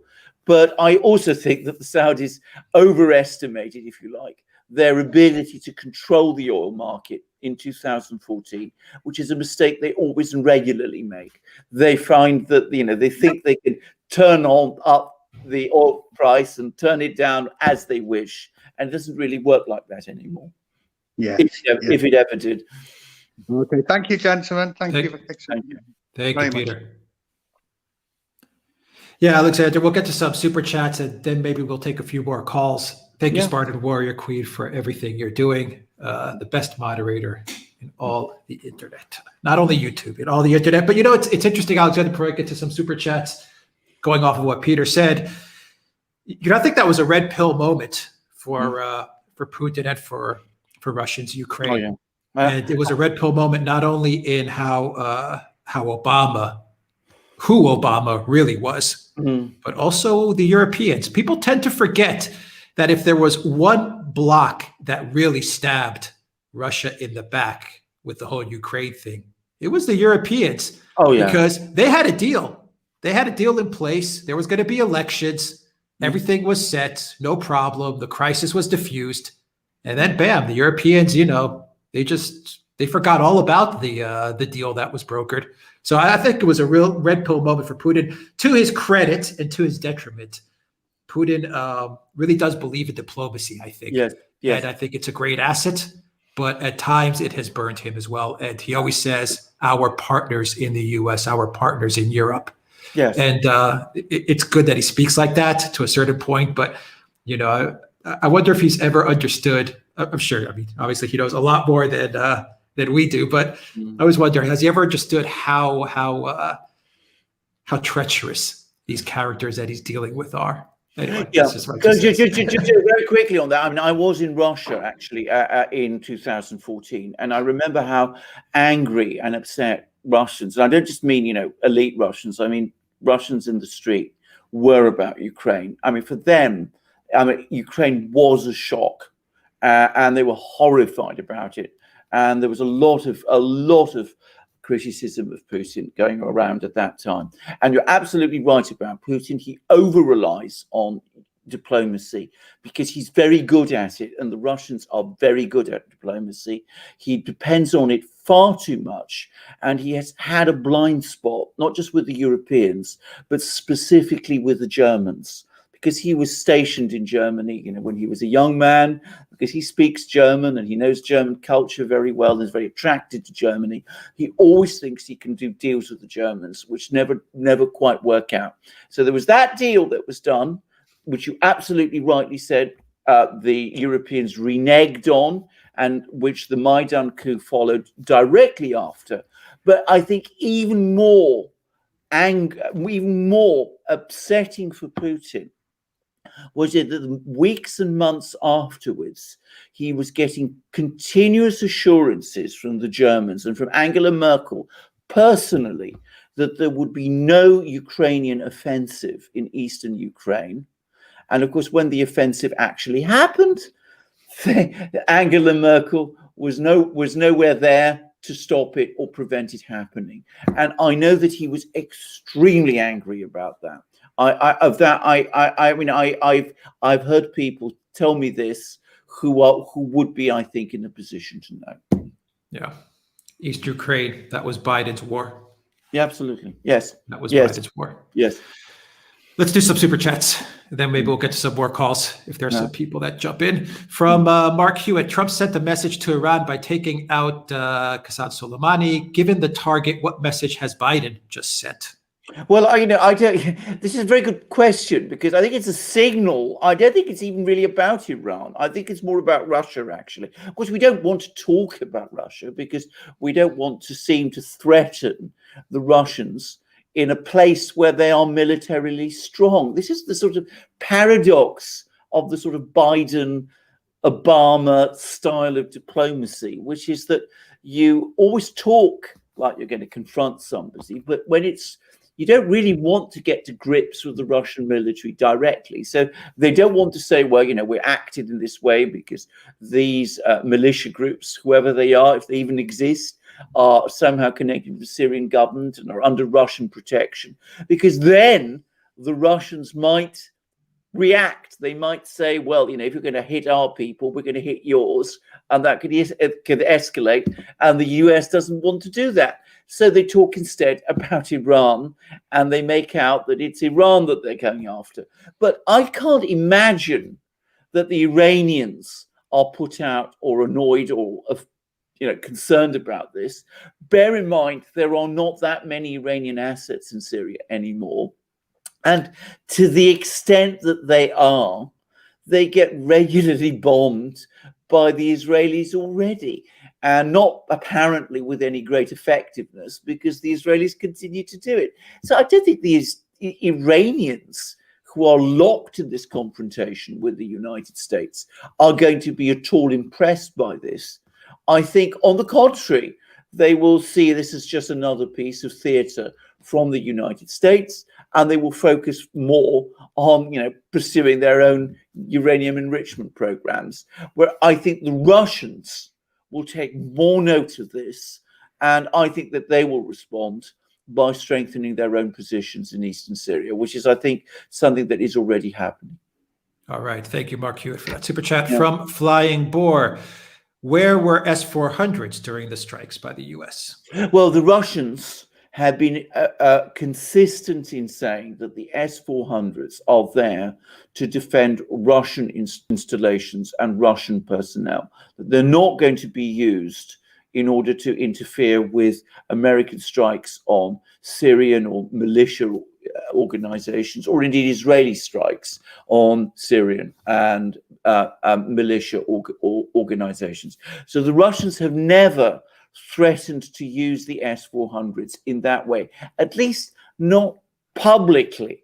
But as I have said, there have been instances in the past where they've switched off the deconfliction hotline that they have in Syria, which connects the Russian and US militaries in Syria, and which informs the US military what the Russians are doing and informs the Russian military of what the US is doing. They, on occasion, switched it off, and they have used the S-400's radar systems to track American planes. And there's been recent information, by the way, that the Russians have sent more of their very complex and sophisticated electronic warfare systems to Syria. And I saw recently a photograph of an entirely new system that's recently been deployed to the Russian airbase in Khmeimim, which apparently gives them further abilities to track what is going on. So, they are taking steps, but I think the Russians will not want to strike first at the US, but they've made it very clear that they will strike if they are attacked directly. All right. We'll do some more super chats. BA, I'm not sure if I see you in the waiting room. I see Peter, I don't know if that's the same Peter or a different Peter. I see a Peter in the waiting room, but BA, I don't see you in the waiting room for a call. Let's go to Dan Noyes. Alexander, so now the US funding has resurrected ISIS so we can bomb Syria. Is the point to eliminate Russia's independence from the Western banking cartel? And there's a second part to this question, but answer the first part from Dan Noyes. And I'll get to the second part. Well, I mean, this is exactly, of course, what Putin said. I mean, if we go back to Putin's words, which he made to the security officials on Wednesday, which, I discussed in the introduction to this program, he said that the ultimate objective is to subordinate Russia and to guide Russia's policies, to take control of Russia in the same way as has happened to some other former Soviet states. Those are his actual words. And I've no doubt that is what the Russians perceive. And I think there's no doubt at all that to some extent that is the actual policy. It's the idea, the intention, ultimately, of replacing the present Russian government with a much more compliant Russian government, like the one that Russia had in the 1990s. And of course, the Russians will resist. So I think that is the agenda. I don't think it's a remotely achievable one. I think, on the contrary, what it is doing is that it is hardening Russian opinion against the West. And as I said, geopolitically, it is pushing Russia closer to China all the time. But that, I think, is definitely the agenda.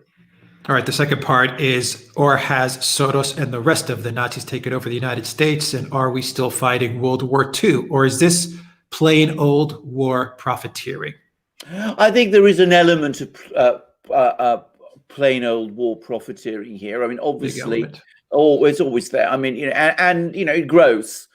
And of course, and by the way, it's important to remember, obviously, there's the big companies, there's, Lockheed and Raytheon, who, rake in the billions from all the big arms contracts. But there's also all sorts of much smaller contractors who work on all kinds of projects in the Middle East and elsewhere, running, agents operating logistical systems.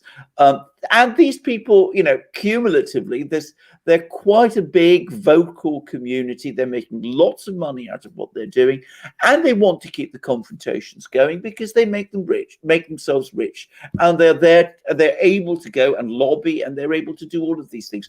And we must absolutely not discount this either. But I think there is an overarching ideological push. And I mean, you mentioned Soros, but why not also look at what Robert Kagan is saying? And Kagan, as I said, has written this massive piece for Foreign Policy, in which he talks about, the United States must extend its democracy to every single corner of the world, because that is the only way that democracy can become fully secure. Everybody must be a Democrat so that we can be Democrats. That's his formula. Now, of course, what Kagan means by democracy may not be what you and I mean by democracy. He may have a completely different conception of democracy than we have. Indeed, what he perceives as democracy, which is essentially the power of people like himself, we might see as something that is not democratic at all. But it is an ideological thing. And of course, where Kagan goes, others go, and not just Soros, but all sorts of people. So yes, undoubtedly there is an ideological objective behind all of this, both in the United States, domestically, and internationally also. All right, let's hit the like, everybody. Let's get us to 1,000. We're 100 away from 1,000 likes. Smash that like, hit that like, guys. From Andrew Cole, £5. Your super chat, Alexander. Have you sold that bleeding bridge yet? Oh no, well, I'm afraid our viewers at the Duran are far too skeptical people ever to buy that particular bridge. All right. From Jan Hewick, $5. Every time I watch Alexander's video, I always think there is a green screen behind him. LOL. That's not a green screen, is it? No, Alexander? not at all. There's absolutely real books, if I may say. I mean, that's entirely the case. Okay. I mean, I could go back if you like and pull out a few. But I mean, next live stream, you could grab books and read a few passages. Yeah. Thank you very much, Jag, for that super chat. From Mark Hewitt, if you are right that the U.S. is trying to sow problems in Russia, then surely China is the winner. Vladivostok will look like a juicy prize to China. Well, that's actually a very, very good point, because, of course, if you break up China, or rather break up Russia, then, which is the great power nearby who can perhaps start to seize big chunks of it? Well, conceivably, China would. I don't think that's the agenda the Chinese are pursuing, by the way, because from their point of view, they don't want bits of Russia. They want all of it. They know what I mean by that is they want all of Russia allied to themselves. I mean, they're not interested in having Vladivostok if that means that they lose a friendly government in Moscow. So that is the Chinese. That's what I'm sure the Chinese do not want to see Russia break up. But you're ultimately right. I mean, I just don't see the sense of this policy at all. If you really want to pull Russia away from China, the right way to do it is to be friendly to, at least maybe not friendly to Russia, but at least to understand that the Russians are entitled to have opinions of their own on international and domestic questions, and also have, as a important power, their own interests, and that those interests should be respected, not do what Putin says, try to sort of micromanage their affairs all the time and destabilize them internally. So, I mean, this is a misguided policy from every conceivable point of view. All right, we got to 1,000 likes. Great job, guys. Thank you very much. We appreciate it. You guys are awesome. From Brian Berner, $5 super chat. Thank you very much, Brian, for that. No question, just a super chat. Thank you, Brian. From LC, 10 euro super chat. Let's not forget that Trump appointed Bolton, Mattis, and Pompeo, gave the keys of foreign policy to Jared and Ivanka, and governed with all the swamp golden boys. We need Trumpism without Trump. Well, we certainly need Trumpism without all of those terrible people that you just mentioned. And of course, what happened? I mean, Bolton and Mattis pretty much was supporting the Democrats, Biden in the election. And Barr. And Barr and all that. I mean, you know, so it ended in an absolute debacle for him. Now, this has been talked about by many people many times, and there is still bafflement about this. Why Trump never, in the end, quite brought himself to break with people like that. Why he appointed senior people of that nature to such important positions in his administration when they simply went out of their way to undermine and nullify his foreign policy, and in the end backstabbed him in that fashion. I was reading actually on Zero Hedge, and a fascinating piece, how, you know, again, right up to the very last day, Trump was thinking and dithering about declassifying a whole swathe of Russiagate documents. He even said he was going to. You know, we remember we did a program about it. There was supposed to be a whole, you know, sort of dossier that was going to come out. And at the very last moment, it turns out, and this is a congressional researcher has just revealed it, he was intimidated and persuaded by the intelligence community not to do it. Intimidated. Exactly. By the Exactly. yeah. Now, you know, why that happens, I don't know. All I will say is, and you know, Alex, I think, provided the key to the riddle. I think he was being consistently under tremendous pressure of a sort that is perhaps difficult for us to fully understand, because it's quite clear that he was one man against a vast and extraordinary machine. What did Schumer say? I always get the quote wrong. Yes, was it 7 ways to Sunday or something like that? You know, to get it. Yeah, exactly. So, you know, he was never really the master of his own administration. He was able to get some of his people in place. He was always more successful in putting people in you know, the various positions in the economic part of the government, but he never managed to get control of the intelligence and security services or the Pentagon or any of those things, not even, as it turns out, at the very last moments of his own presidency. Yeah, that's because Michael Flynn got taken out early. I agree. Yeah. I agree. That was the game changer. Exactly. And I think that was another point, because of course Flynn knew who was reliable and potentially able to be won over, and who wasn't. And he would have been there to give Trump that kind of advice. Trump by himself never knew. So, you know, he had all sorts of people coming along, and they would say to him, you know, we'll work with you. And of course, actually they didn't. And Trump was never able, I think, to get a real sense and feel for the right people and who those people that he could bring in would, you know, and could rely upon were. He never really worked that out.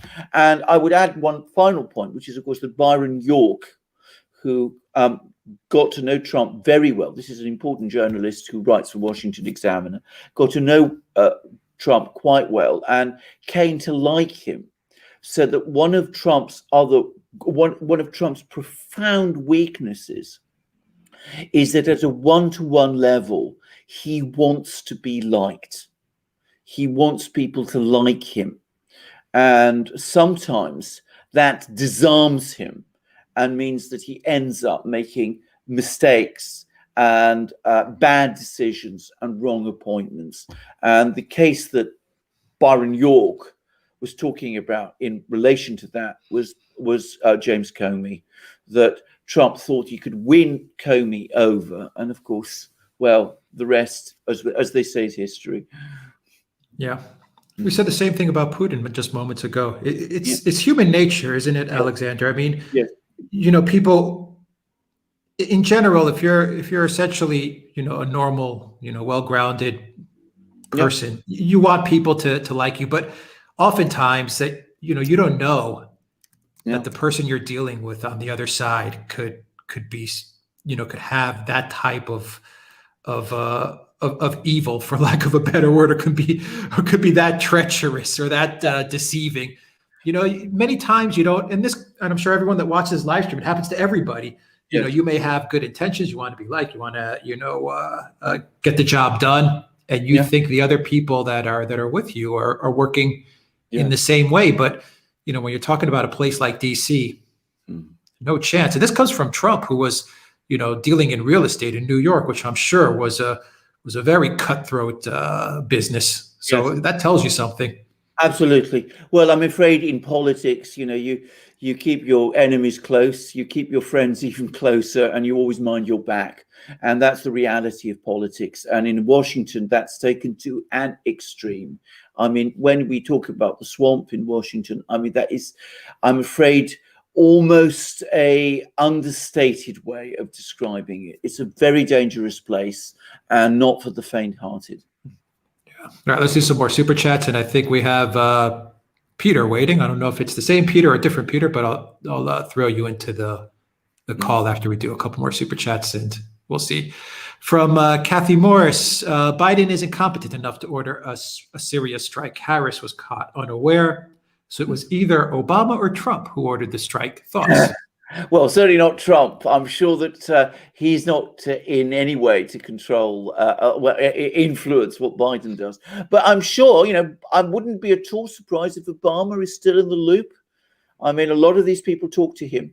I mean, we've learnt in Britain how much influence Tony Blair has consistently had over the Labour Party ever since he ceased to be its leader.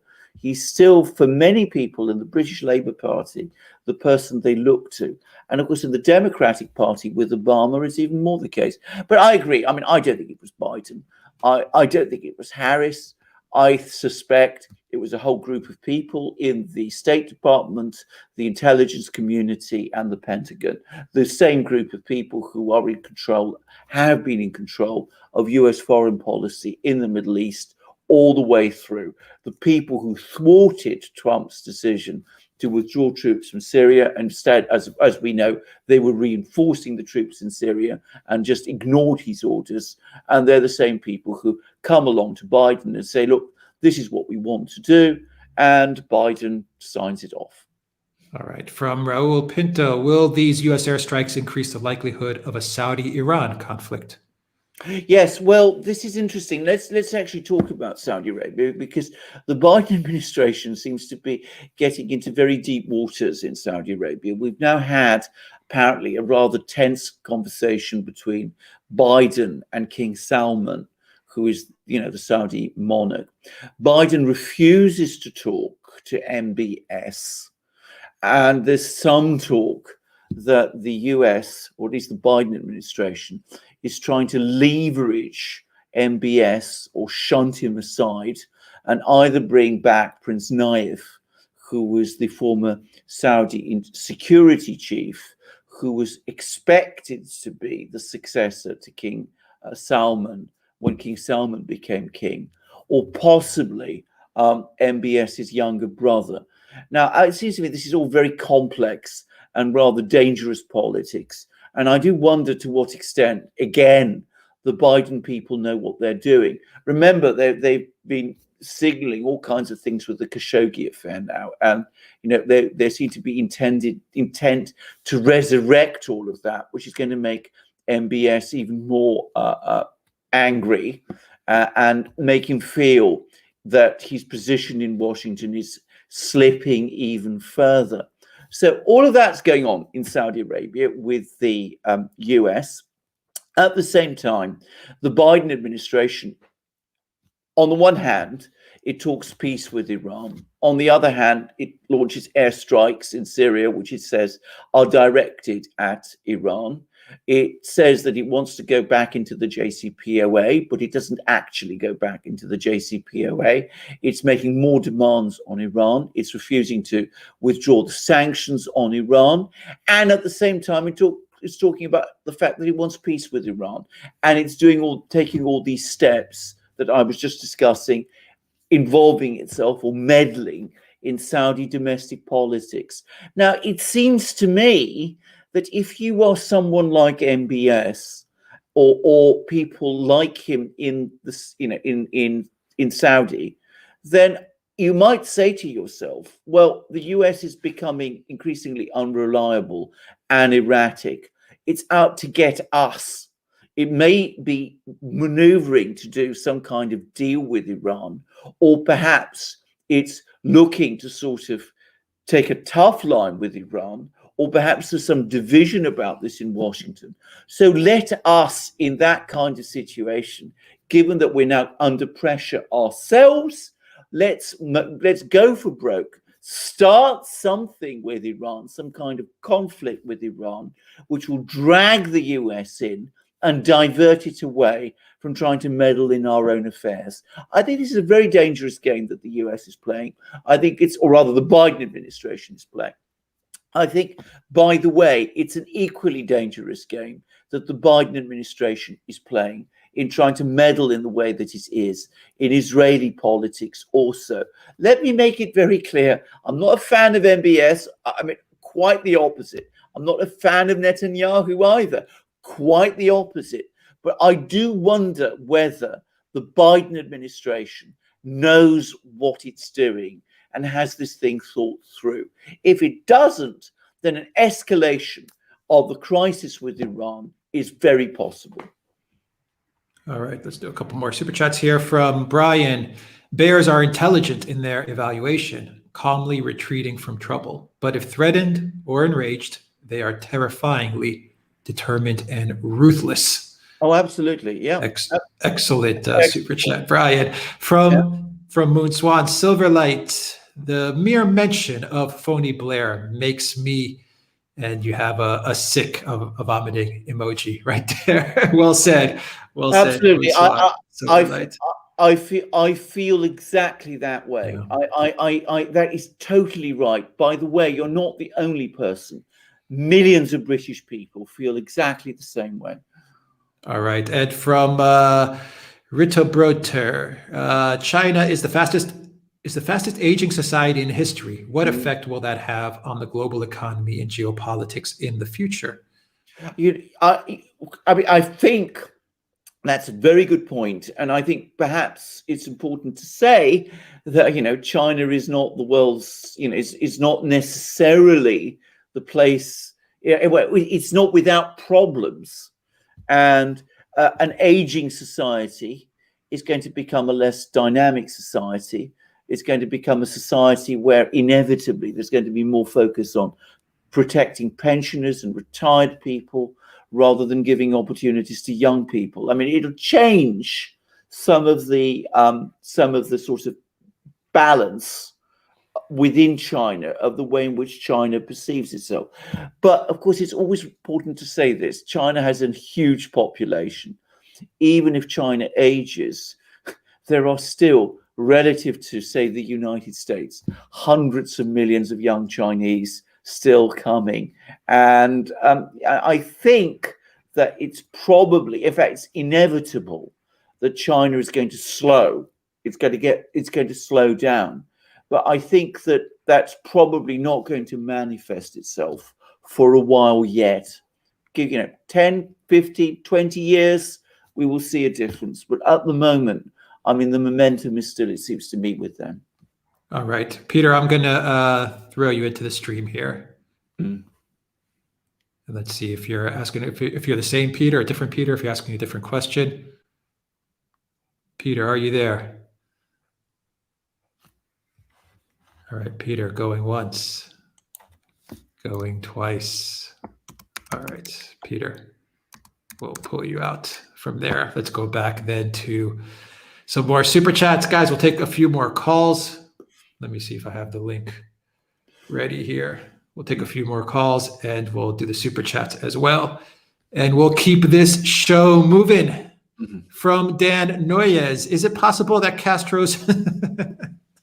Sorry, I have to get through the super chat. This was a good one. Is it possible that Castro's son, Trudeau, lock down Canada so as to allow China to install offensive missiles to use a future bargaining chip in negotiations for Taiwan. Well. You know you know about okay. I mean, there's always been this rumor. Well, for all I know, it's true. I mean, I don't. You know, who am I to say? I'm going to simply say this. I mean, Trudeau is for me so unlike Canadian leaders that I remember that, you know, I just don't even know where to start with him. But of course, if he is a Cuban changeling, if I can put it like that, then maybe it would explain an awful lot. That's all I can say. All right. From Flying Boar, the biggest problem is Erdogan. His involvement in Syria is the cause of all this mess, and now he's facing a Kurds problem. Absolutely. I mean, to be very clear, if Erdogan in 2011, 2012 had not committed Turkey to supporting the the insurgency against Assad, it would never have got off the ground. I mean, it was Erdogan's decision to join the US and the Western powers and the Saudis and the Qataris and all these people in their campaign against Assad that created the Syrian civil war and the Syrian crisis. I mean, Erdogan is as responsible for it as, say, Hillary Clinton is. And of course, by involving himself so much in Syria, involving Turkey so much in Syria, he exposed Turkey to enormous dangers. I mean, we've talked about the Kurds and the danger the Kurds represent to Turkey, which is an existential danger. And of course, the massive outbreak of terrorism in Turkey, which was very prevalent and very, very widespread and very brutal in Turkey a few years ago. And it's bewildering, actually, how quickly all that's been forgotten. I mean, it's as if it's vanished down a sort of memory hole. But if Syria heats up again, I mean, Erdogan might look for opportunities, but the Turkish people could be in for a very, very tough ride. All right, we'll do 2 super chats here. Then Vlada, we are going to add you in for a call. Vlada, if Saudi Arabia collapses due to the infighting by the Al-Saud family, do you think this would have an impact on the dollar hegemony? Yes, is the short answer. I mean, if there is a crisis in Saudi Arabia at this time, I mean, Saudi Arabia sits on all kinds of fault lines. I mean, it is one of the most important Islamic countries. I mean, the 2 holy mosques, Mecca and Medina, are located in Saudi Arabia. It's also a place where, of course, there is a very, very strong Wahhabi population, many of whom are drawn to Salafi jihadi ideological views. It's also a critical region in the Middle East. Obviously, it's close to Iran and the rest of the Middle East, and of course, it is absolutely central to the oil price and oil production. Now, for the moment, oil remains an absolutely vital commodity. It remains the world's most widely traded commodity. And one of the things that props up the dollar, it's not the only thing, but it is one of the most important things that props up the dollar, is that the Saudis have this arrangement with the US that goes back all the way to the 1970s, whereby the Saudis insist that their oil is paid for in dollars. So because Saudi Arabia has been historically the world's leading oil exporter, that means that other countries that trade in oil have been forced to follow what the Saudis do. And that means that that oil, wherever it's traded, and as I said, oil is the world's most widely traded and indispensable commodity, it has to be paid for in dollars. So that means that governments and countries around the world have to have dollars in order to buy oil. And that is a major factor holding up the dollar and enabling the dollar to preserve its position as the world's reserve currency. Now, that position has become eroded because, firstly, Saudi Arabia's position in the oil market is not as strong as it used to be. And secondly, there are other players in the oil market, like the Russians, for example, and the Russians are increasingly willing to sell their oil and gas to China in return for Chinese currency, the RMB, yuan, if you like, but the RMB is the correct way to refer to it. But still, Saudi Arabia is vitally important for this because it is still able to dominate the international trade in oil. Saudi Arabia collapses, and that degree of Saudi domination of the oil market ends. And we have a sort of free-for-all. Firstly, we will see oil prices explode. And secondly, it may be the case, in fact, it's almost certainly the case, that the center of gravity in oil production will move elsewhere, probably to Russia. And the Russians, of course, will not be committed to holding dollars. So that will play a major role in undermining the position of the dollar if it happens. I think the US, some people in the US understand that, which is one reason why I find it a little concerning and rather strange that they're meddling in Saudi internal affairs. The Biden people are meddling in Saudi internal affairs in the way that they presently are. Okay, we'll do super chat from Anatoly, and then Vlada will throw you into the call-in. What political force is there in Britain to organize the populace? Don't think Farage has the muscle or backbone, and there's no Cromwell in sight. Don't underestimate Farage. I mean, Farage was an isolated figure at the time when he entered politics. I mean, it was, absolute political consensus that Britain would remain within the European Union.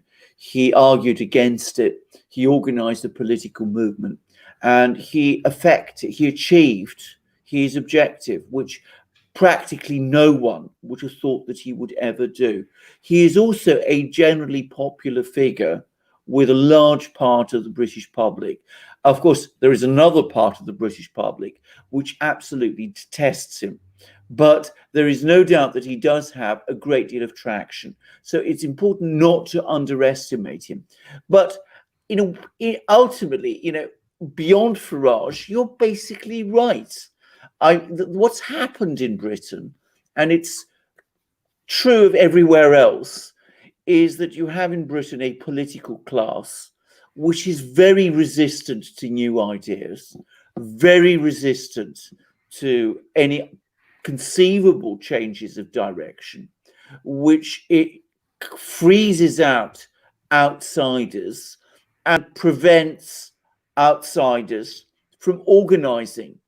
And of course, Britain, partly because of Farage, was able to break with the orthodoxies to some extent, and it achieved that by carrying out Brexit. But you're basically right, we don't have that kind of powerful alternative in Britain that perhaps we should have. And of course, nowhere in Europe does that alternative exist. And in the United States, well, we see what has happened there.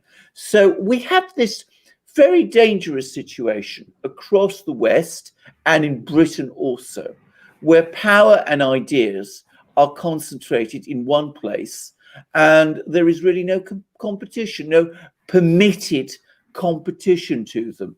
I once read, and it was a brilliant comment, that across the West, power is concentrated in the aggressive and belligerent center. And this is true. That's exactly what it is. It's very aggressive, it's very belligerent, it's very ruthless, and it blocks out all alternatives whenever it can. Eventually, that will crack, but it will do a huge amount of damage along the way. Okay, we'll add in Pelu. Vlada said that she can't make it this time, but next time, okay, Vlada, we'll add Pelu into the chat, into the call. Pelu, I'm going to add you in. Pelu, are you there? Yes, I'm here. Can you hear me? Yes, we can. How are you doing, Pelu?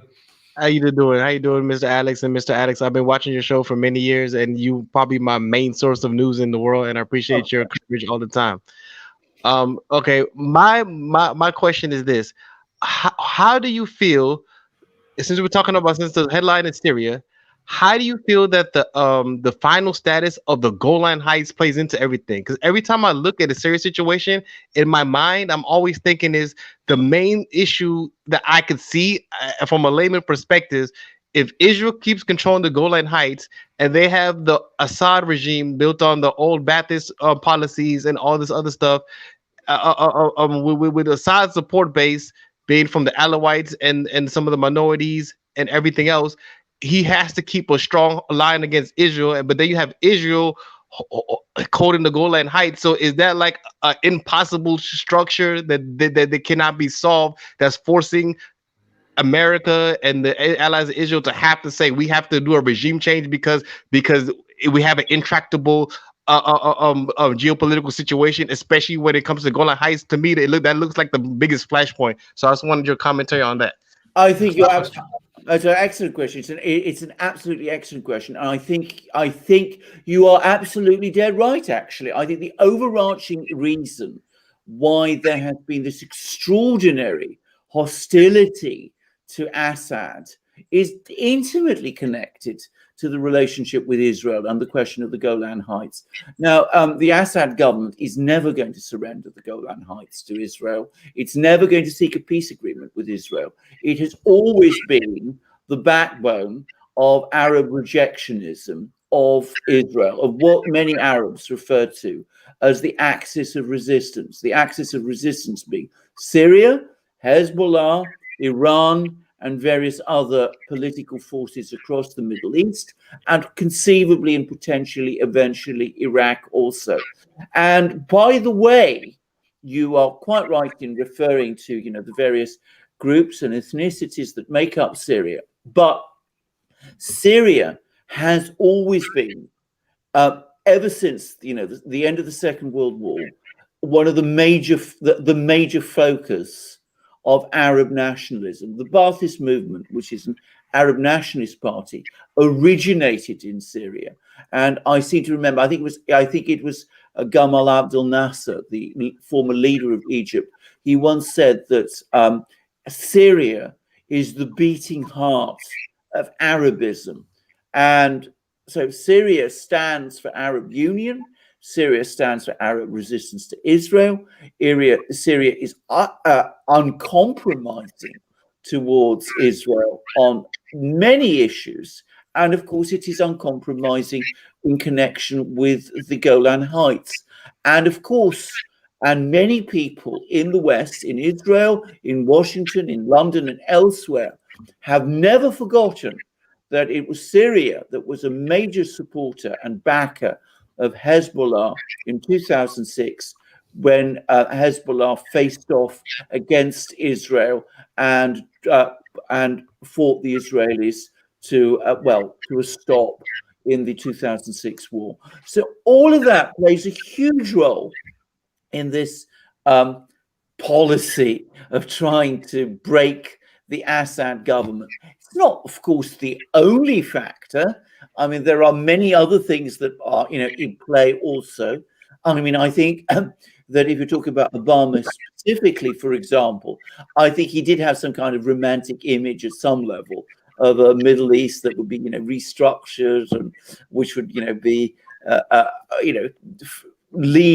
go the way of democracy in the kind of way that Obama envisages democracy, with all the things that involves. So I'm sure that there is an element of that also. But I definitely think that the Syrian-Israeli confrontation is at the heart of it.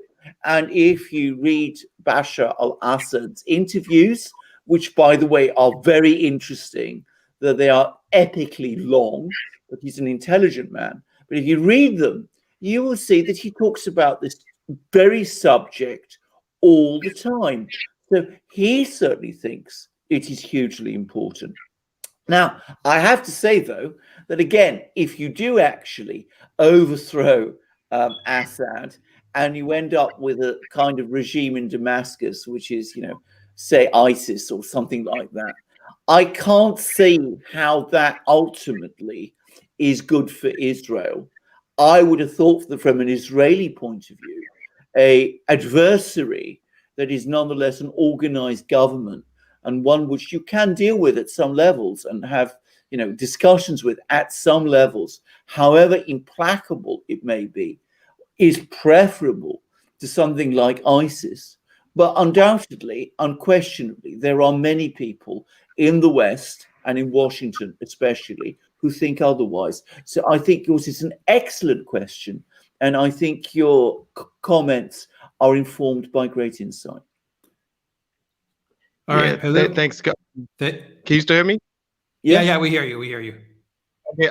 Can I add one little? Can I add one little comment? Yeah, go for it. Okay. Yeah, I hear what you're saying, but I do think that maybe if Bashar al-Assad goes and there's a chaotic situation, would that help Israel justify internationally their maintaining their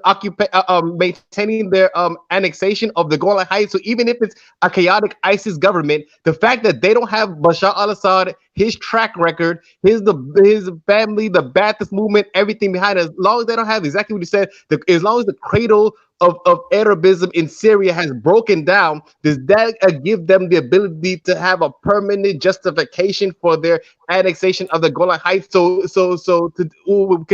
they think that the ends justify the means on that front? Yeah, I mean, I think there are some people who think that. My point is that I think that's wrong.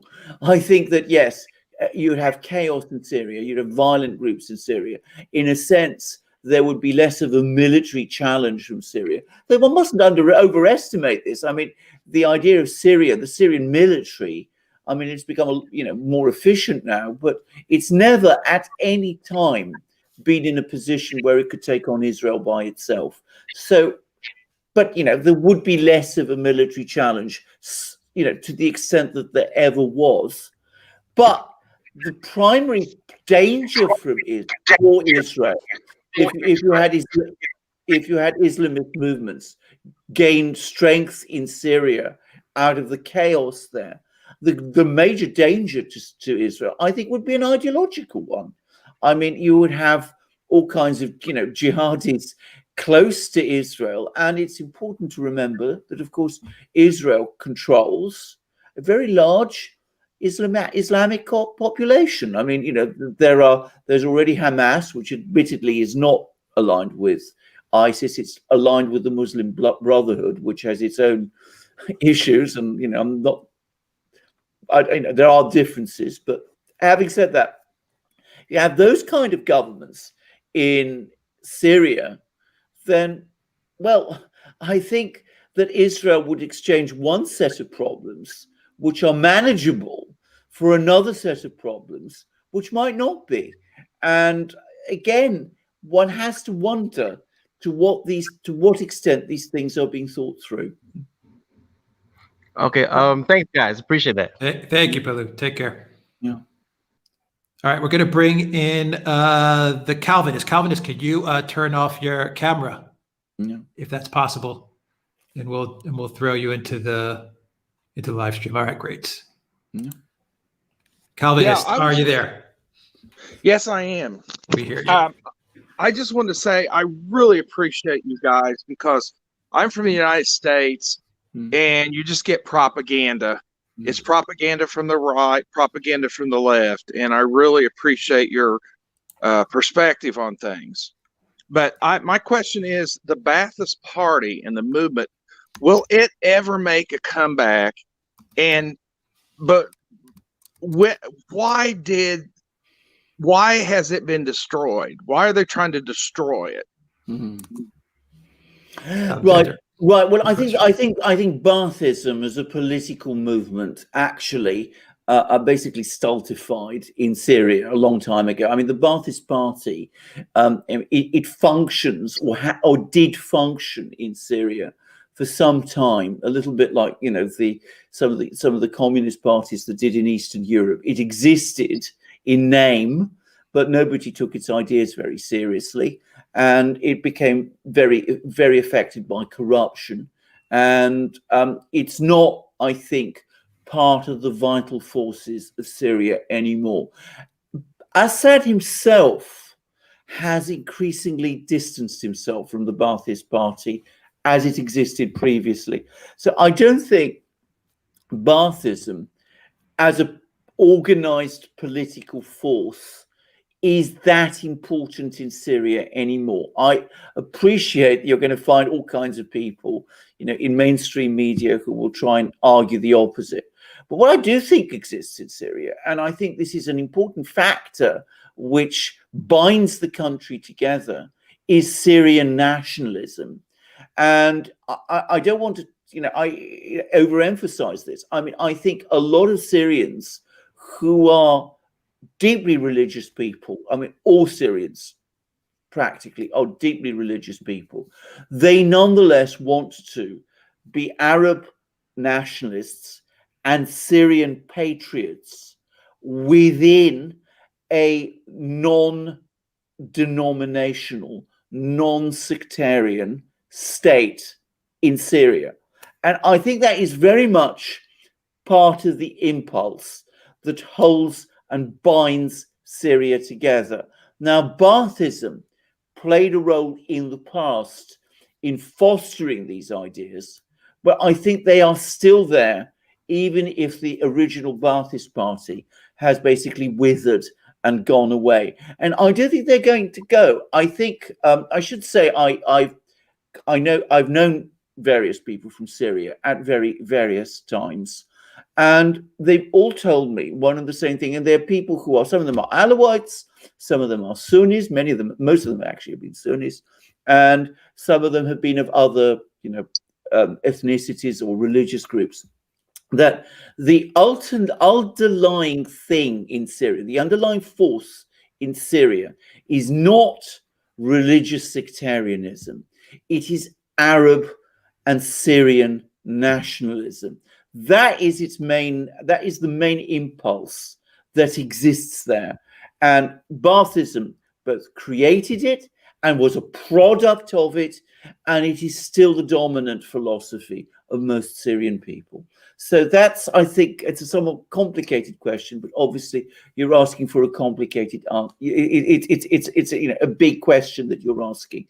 I think that some people in the West are very suspicious of Arab nationalism and nationalism of country, in a nationalism that's focused on states like Syria.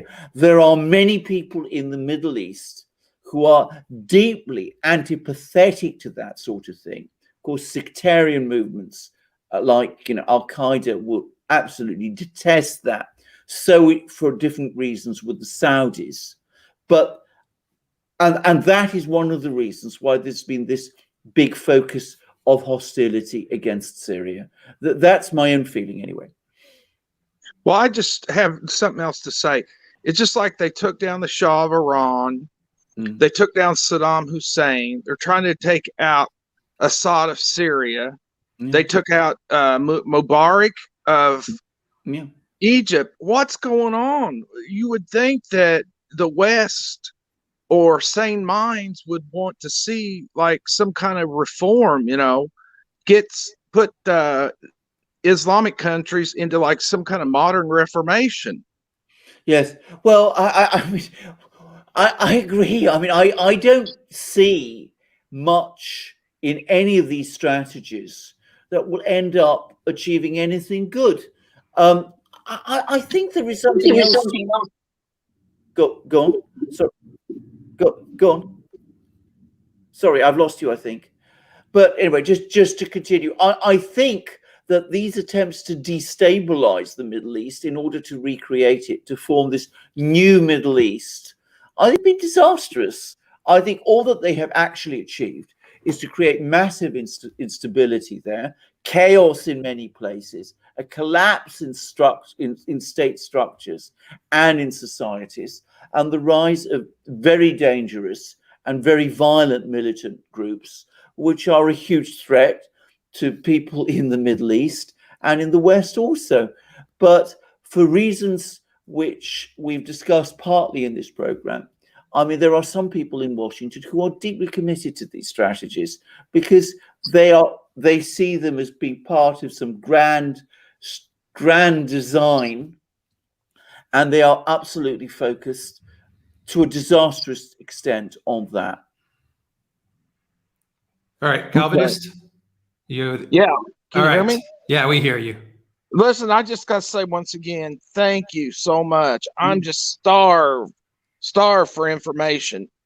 You know, they dumb Americans down. It's not our fault. No, I absolutely. I mean, can I just say? I mean, not the fault of the American people at all. On the contrary, I think that the American people actually are far more realistic about places like the Middle East than many of the people you will find in Washington. You'll get far more sense talking to Americans than you will from, reading the Washington Post on many of these sort of topics. That's my view anyway. Definitely true there. All right, Calvinist, thank you very much for your call. Take care. All right, let's bring in Blake. Blake, we're going to bring you into the call. Blake, are you there? Yes, I am, guys. All right. Hey, Blake, how you doing? Yeah, good, thanks. Thank you for having me on. I really appreciate it. Watched you guys for a long time. Well, anyway, I get to my question. So my question is, with Davos coming up, and what appears to be Russia and China not being totally on board with the Great Reset, as per the recent agenda meeting, I find this move that Biden's done very interesting. I thought they would have waited till after that meeting before poking Russia in the eye with this one. What are your guys' thoughts on that? Good question. No, it's a very good question. But no, I think on the contrary, I think they want to show before meetings like this happen that they want to start poking Russia in the eye, if you like, because I think they want to inform everybody in advance that they have this agenda, and they want everybody in places like Davos, the sort of people who turn up at Davos, to coalesce around it. I mean, I think that we have to face the fact that dividing lines are being drawn, and increasingly people are being told you're either with us or you're against us on these issues, and this is where we stand, and if you want to be with us, you must be attracted towards us. So I think that's why we're seeing these moves happening now and happening so fast. So that's I think why it's happened now. I don't think that, if you're some of the people who've been thinking in the way that we've discussed, they see any advantage in waiting. All right, Blake, that answer the question? Yeah, could I just have one quick follow-up on that? Absolutely. Okay. With Davos, you guys have spoken in the past about how there's two systems, financial, military, technology systems emerging. Do you think Davos, to me, appears to be like a new Bretton Woods, the way it's going, but with Russia and China signaling that they're not on board, will this solidify the two systems, or what are your guys' thoughts on that? Well, I think it will in the short term, but I think ultimately this is a very unstable, if you like, binary division. It's not like the Cold War. The Cold War, the division that happened during the Cold War was a very stable one because you had two very coherent and, if you like, disciplined systems on either side, and they were very different from each other. You had the Soviet Union in its world. You had the West and the United States on the other. They didn't look the same. They were quite different. They interacted. They were able to interact in different ways with each other, but there was never a sense that either was challenging the other on the same ideological ground. This division that we're seeing today is entirely different because China and Russia, in my opinion, pose a far bigger threat to this project than the old Soviet Union ever did. First of all, their aggregate economic resources are greater, and I think that's an important thing to say. Secondly, their technological resources are enormous also. Thirdly, They are a global challenge. I mean, the Soviet Union's challenge was basically confined to Northern Europe. Now, the Soviets did have interests in other places, but it was essentially a military challenge that was confined in one place. This would be a genuinely global challenge. China is a Pacific Asian power. Russia is a Eurasian and European power. It's something that you would find all over, everywhere. And of course, the world is not easily dividable along blocks in the way that it was during the Cold War. So it's a much more unstable form of competition. And of course, the whole Davos project is unstable anyway, because it's utopian, as we've discussed many times. I mean, I don't personally think it has any real prospect of functioning successfully. And one of the great paradoxes is that, the Russians and the Chinese seem to have a much more realistic understanding of how society is organized now than some people, not everybody, some people in the West do, which is, of course, again, the opposite of what was the case in the Cold War, when it was the Russians who were the utopians and the Western powers that were, in fact, in some ways more connected to reality. So it's not flipped. quite, it's flipped. It's not quite exactly. It's not the same It's not the same as it was. All right, Blake. Thank you, guys. That was. Thank you. No worries. All right, thank you, Blake. Take care. All right, let's put last caller. Let's see if Peter. Let's see if Peter is with us or not. If he's back with us. Peter, are you there, or are you still not with us? No. All right. Oh, hello. Oh, yeah. Peter, yes. Yes, I don't have a question. I'm not sure why I'm in the show. I'm not sure how I... All right. Well, you're very welcome. Take care, guys.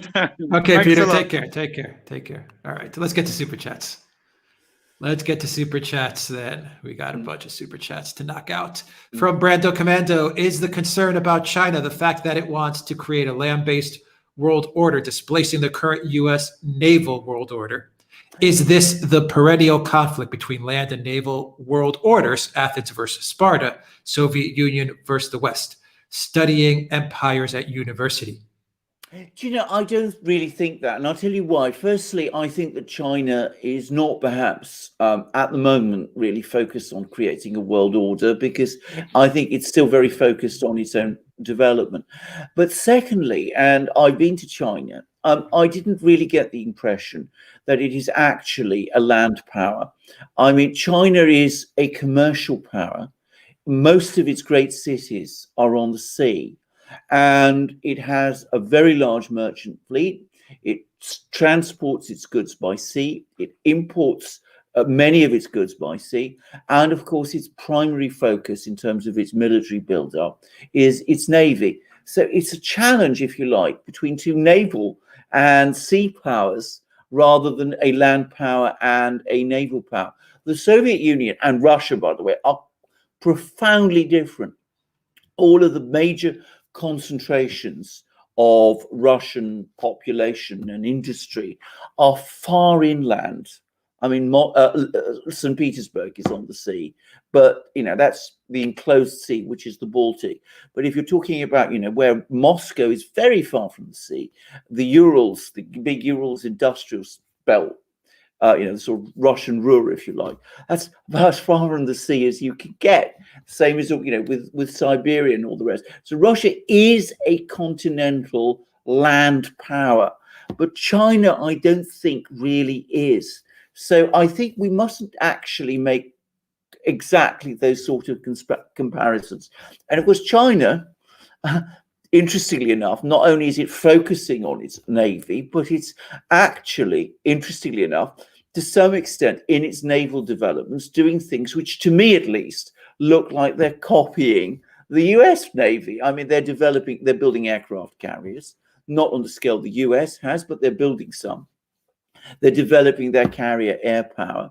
They're building large missile destroyers, which are clearly inspired by the US's Aegis missile destroyers.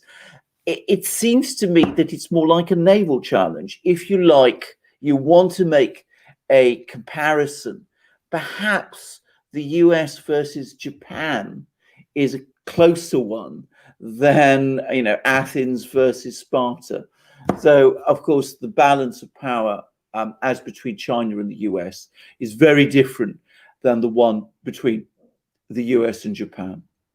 All right. From Valley S, $20 super chat. Thank you very much, Valley S. From American Rebel 27, makes my head spin how fast the administration is implementing its agenda. Oh, yeah. Very true. Very fast. Absolutely. I mean, what everyone says about these guys, I mean, they're not waiting. They're not waiting around. And of course, in domestic terms, they're pushing forward at relentless speed. Via executive order. Via executive order. And by the way, I was hugely amused to read Senator Collins apparently comes along to the White House to have a discussion with Biden about his major reflation policies, and she comes up with all these ideas, and of course Biden listens, but the people around are shaking their heads and are paying no attention. And Collins goes away and says, "Oh, is it terribly upsetting? I come along willing to negotiate with these people and find that they're not interested in speaking to me."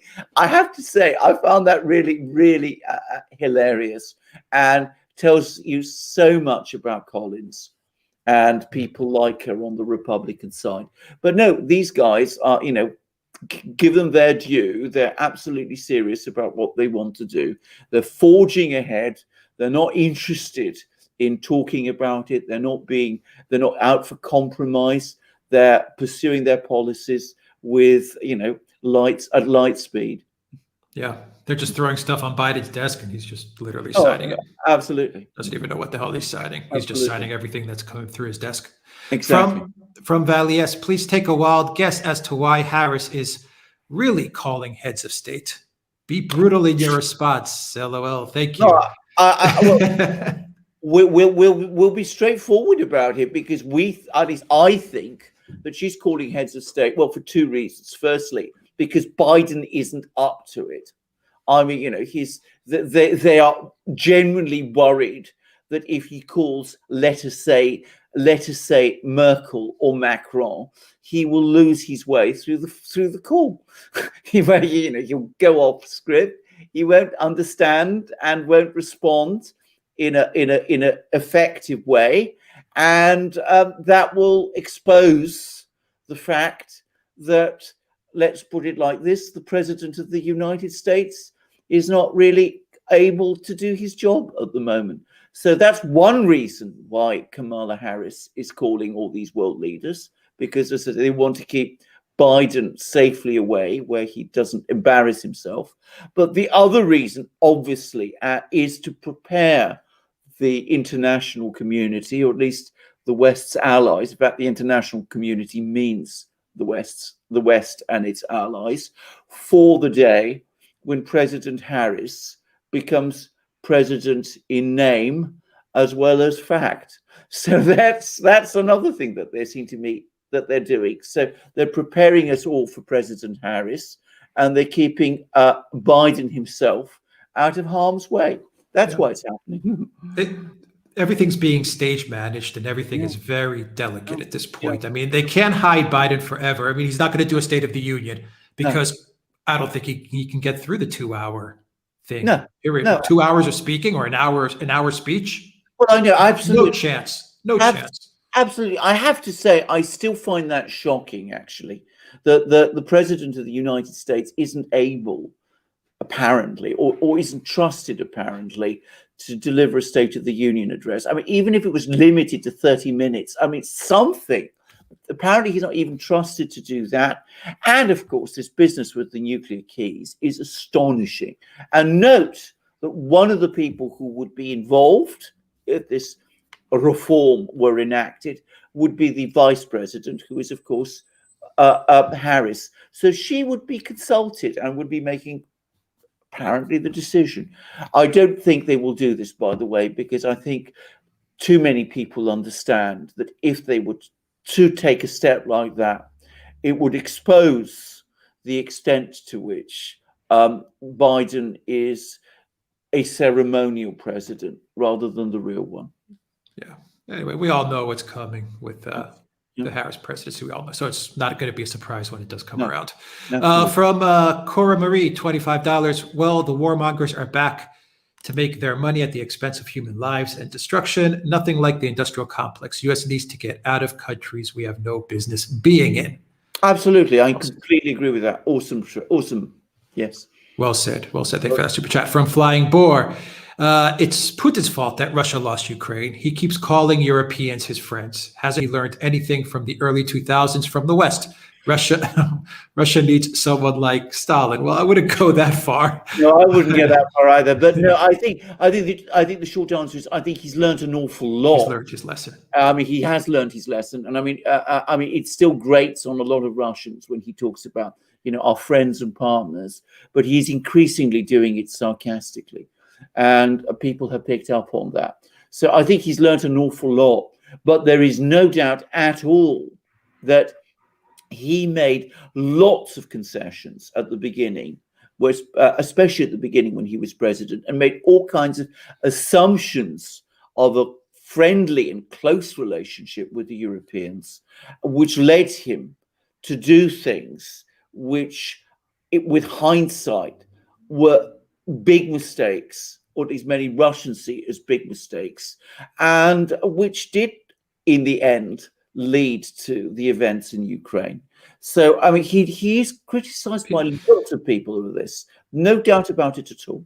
Yeah, and to be fair, Russia is, and I say this a lot, Russia is a new democracy. It is a new country in a sense. Yes. It's not, it's 20, 25 years old. And, to give credit to Putin, he did need to stay engaged with Europe and the United States to a certain extent until Russia could get up on its feet and be semi-autonomous in a way, and find or get pushed into that partnership with China, whichever way you want to look at it, whether they found it or whether they were pushed into it. Russia is maybe now, as you say, Alexander, in a position to go it alone. But, maybe 5, 10, 15 years ago, it probably was not. So Putin did have to play a little bit of a balancing act, just to play devil's advocate there. Absolutely. And you're not playing devil's advocate, because it's absolutely true. I mean, 15 years ago, Russia was in no position to play an independent game. I mean, its economy was still over-dependent on energy exports. Its banking system was entirely connected to, it was in fact a part of the international banking system, with its focus in the United States. I mean, Russian banks functioned essentially as extensions of the Western banking system within Russia. The Russian industry was hugely dependent on Western subcomponents and Western supply chains. And of course, the Russian military was actually using, Western processors and Western process software in much of its equipment. All of that's had to change, and it has, to an extraordinary degree, actually. The banking system, which is an area which I take particular interest in, is completely different in Russia today from what it was before the 2008 crisis. It functions in a radically different way. Russian banks are now actually Russian banks, not appendages, if you like, of Wall Street and the financial system of the West. So, but that has taken a long time to happen. In 2014, when the Ukrainian crisis took place, Russia was still not ready for that then. It was a much weaker position then than the one it is in now.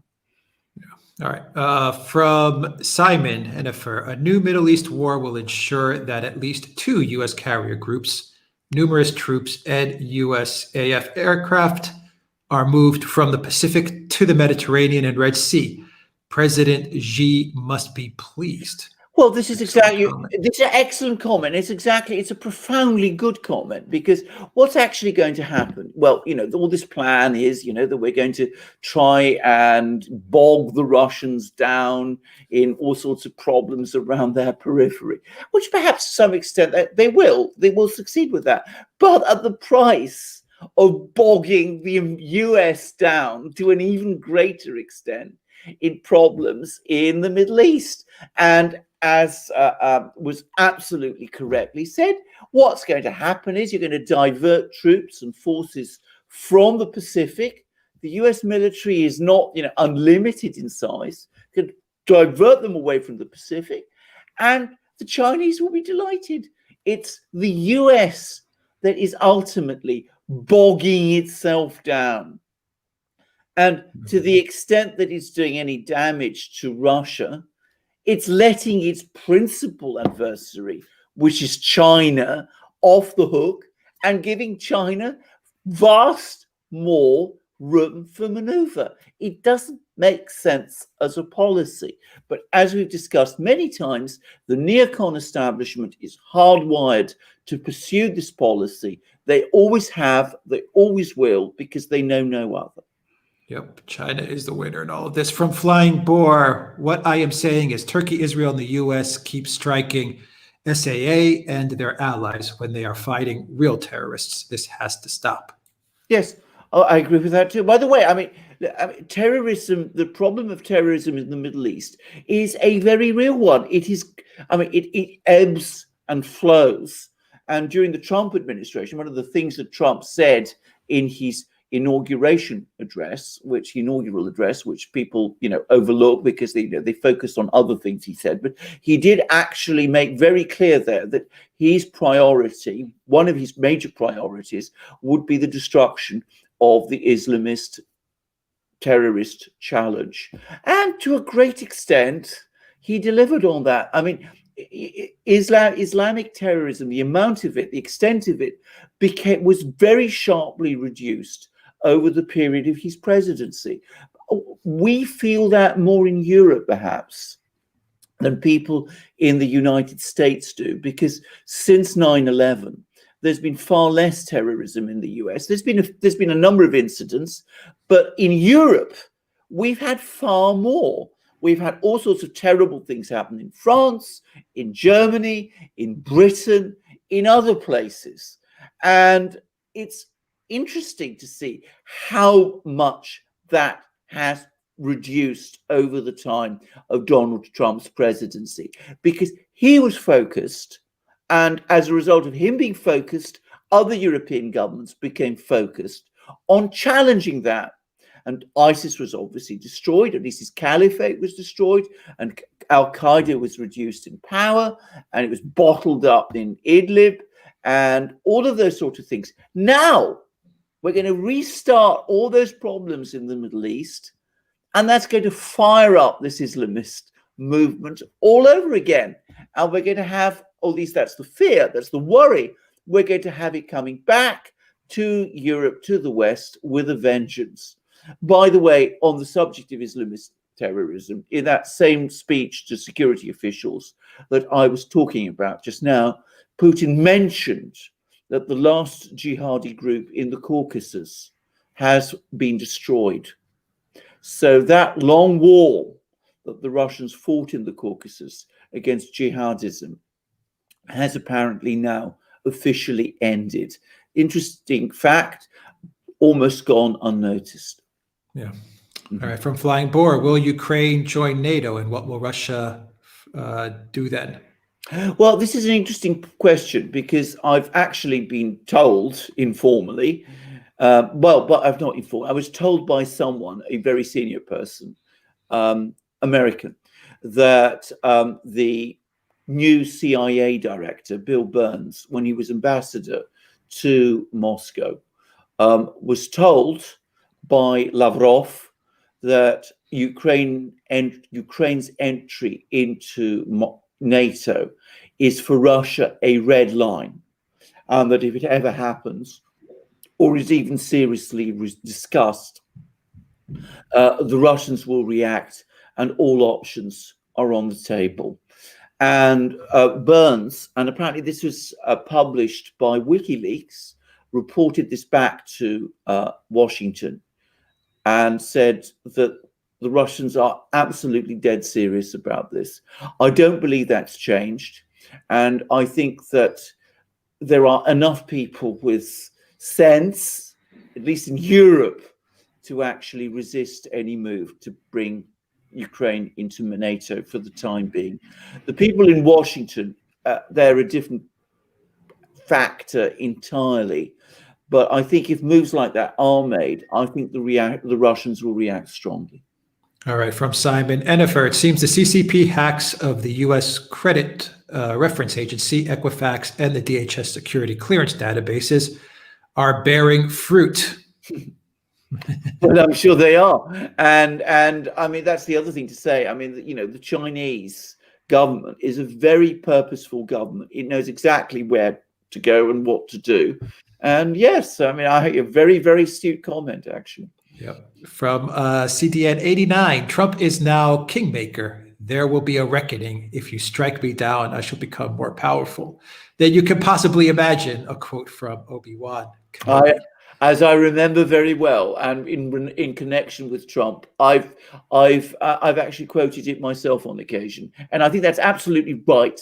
I think I've just done a video from my own channel in which I've talked about this, you know, abject comment from Mitch McConnell about how he would, you know, absolutely support Donald Trump if Donald Trump becomes the Republican nominee. This is the same Mitch McConnell who was quite obviously trying to get Trump impeached, and who was talking about the fact that Trump ought to be prosecuted. And how long ago was that? A week ago, 10 days ago, 2 weeks ago? But now he says he will absolutely support Donald Trump. So yes, what that episode proves is, firstly, you know, that you hug your friends, or your enemies close and your friends even closer, and also about how strong Donald Trump is politically. Trump, by the way, just to add a point here, handled the whole impeachment saga with great skill. I mean, that has to be said. I mean, he showed extraordinary tactical skill in it. I think a lot of people, Mitch McConnell probably, were expecting that he would sound off and say things that would be used against him, and he never did. Well, isn't it interesting that the fact that he got deplatformed and kicked out of Twitter, which of course we're absolutely against, but in a way that was, I guess you could say, kind of a blessing in disguise in a way, because you know, if he had tweeted stuff during that whole impeachment saga, then they would have definitely used it against him. Of course they so would. In a way, it did help him, the fact that he was able to not tweet during that period. But now he has to get back into the spotlight. Which I think he will, and I think we're going to see him over the next few days, you know, reasserting himself in a very strong and powerful way. But, you know, I agree about Twitter, because obviously Twitter was always a temptation. He liked to tweet out various messages and things, especially the more he liked to do it. But the fact is, he had the discipline not to come out, make speeches, you know, issue statements, give interviews, and he was wise not to. I mean, in that kind of situation, the less you say, the stronger you are. Silence is golden. Yeah. From LCLC, hi again. How about Don Jr. or Ron DeSantis for 2024? Wouldn't they be more consistent in following the MAGA agenda in both domestic and foreign policy? Well, we'll see. I mean, I think that DeSantis is clearly a rising force now. I mean, I think he's, it's interesting to see also the extent to which Florida is now becoming increasingly a power within the US. And DeSantis, definitely someone to watch. Don Jr. is an interesting person, actually. I mean, he's grown on me, if I can say. I mean, I didn't take him very seriously at the beginning, but I mean, I read his book. I mean, I assume he wrote it. And it comes across as if he did write it. And he's become quite an astute figure. I don't think he's ready for the presidency yet, or anything like that. I think before he does something like that, I think he should look for elected office somewhere else. Senate, perhaps, who knows? But we'll see. Yeah, governor of Florida, if DeSantis does decide to run. Well, exactly. Well, exactly. From BA, a $5 super chat. This attack on Syria before Davos is interesting. Are they trying to make sure Russia and China are offside for the Great Reset? Oh, well, I agree. I mean, absolutely. Of course they do. I mean, I think that one thing they've realized about their project is that Russia probably, China definitely are too big to absorb. And certainly China with its particular leadership, whatever, criticisms you have of the Chinese leadership, of which I have many, by the way, but that's another story. It's too strong-minded and purposeful to be subordinated to the Davos crowd. It might be willing to work in partnership with them, but of course, those sort of people don't really like partners. They want to be in charge. So that's what I think is happening, and that's where I think this is all shaping. I think we're very much still in the sort of ideas that Zbigniew Brzezinski had. Break up Russia, create some kind of problems on China's border, weaken China in that way. That kind of very complicated grand strategy. I think they're still stuck with it, even though, to all intents and purposes, it's already failed. Yeah. From Anatoly, thank you for your comments. As always, still hoping to see your videos on Golan and big tech governments. You're so right. Those videos are coming. You are so right. Absolutely. Those videos are coming. We have a big update on Golan. Well, we certainly do. All that stuff will be next week. Yes. From Sito Wardy, it's such a huge relief to have civility back in office. Now we can all heal while Biden bombs Syria with such diversity and kindness. Well said. So beautifully said, actually. Yeah. Well said. Thank you for that super chat. From Sparky, at least Obama impeded the Syria project a little. Yeah. That is true. Absolutely. It's absolutely. I mean, his own sense of political self-preservation, if nothing else, meant that he was not prepared to take dangerous risks. I mean, I was talking earlier in this live stream about what happened in 2013 over the Eastern Ghouta chemical attack. I mean, we actually know, because I think it was in Obama's interview in The Atlantic that he gave in the last year of his presidency, that actually one of the things that dissuaded Obama from launching that attack was that no less a person than James Clapper came along and said to Obama, Mr. President, we can't absolutely confirm that it was Assad who launched that attack. We can't actually give you that bulletproof evidence that you want. So Obama said to himself, oh my goodness, I'm not going to take the risk. If I launch an attack and it's proved it wasn't Assad, well, I'll be in real trouble. So he didn't do it. So that's always a factor with Obama. With some of the other people, I mean, I can't see Kamala Harris, for example, responding in that way. And of course, Joe will do whatever is put in front of him, I'm sorry to say.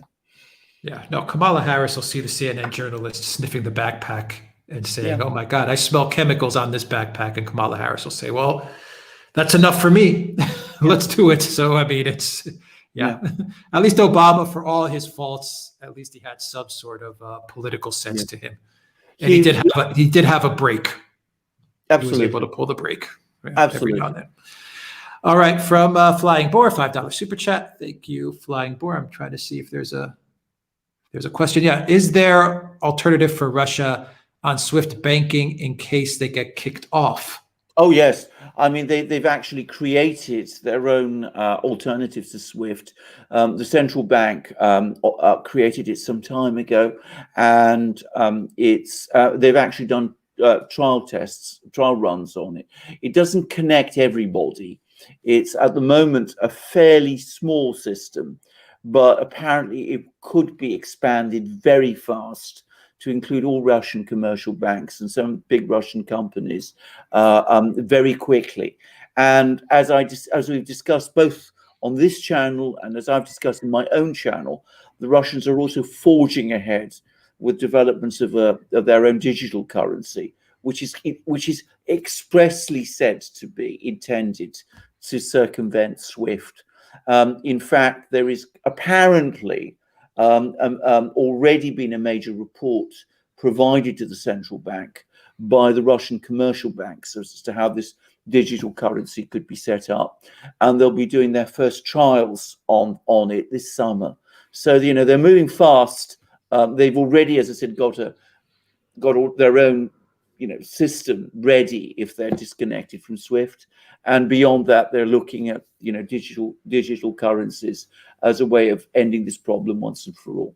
Yeah, and they're very good at digital currencies. Absolutely. And blockchain technology is something they understand very well. They're very good, and they have the they have the climate and the environmental factors for that kind of stuff. Yes. Let's see. Flying Boar update on Nord Stream 2. Well, yes. I mean, I did a program about this recently, which is that it seems that the Biden sanctions are not really going to amount to very much, because Angela Merkel doesn't want sanctions on Nord Stream 2 because she wants it finished. And the Republicans, by the way, or some Republicans who are obsessed by Nord Stream 2, were very upset about this. The Biden sanctions, they sanctioned a Russian ship called the Fortuna that's busy laying the pipes, and they sanctioned the company that owns the Russian pipelaying ship, the Fortuna, which is a Russian company. And both of these had been sanctioned by the US already whilst Donald Trump was president. But apparently the option of sanctioning German companies that involve themselves in the Nord Stream 2 project has been set aside because Angela Merkel doesn't want it, and Biden and Blinken don't want to do anything that might make Merkel cross. So sanctions, it seems, are no longer the problem that they were, and the Russians have now made a formal request to the Germans to allow the Fortuna and Russian ships to start pipe laying in German waters. So I think we will see this pipeline completed pretty soon. April, I've heard, will be probably the time when the major work is done by, and gas should start flowing around June.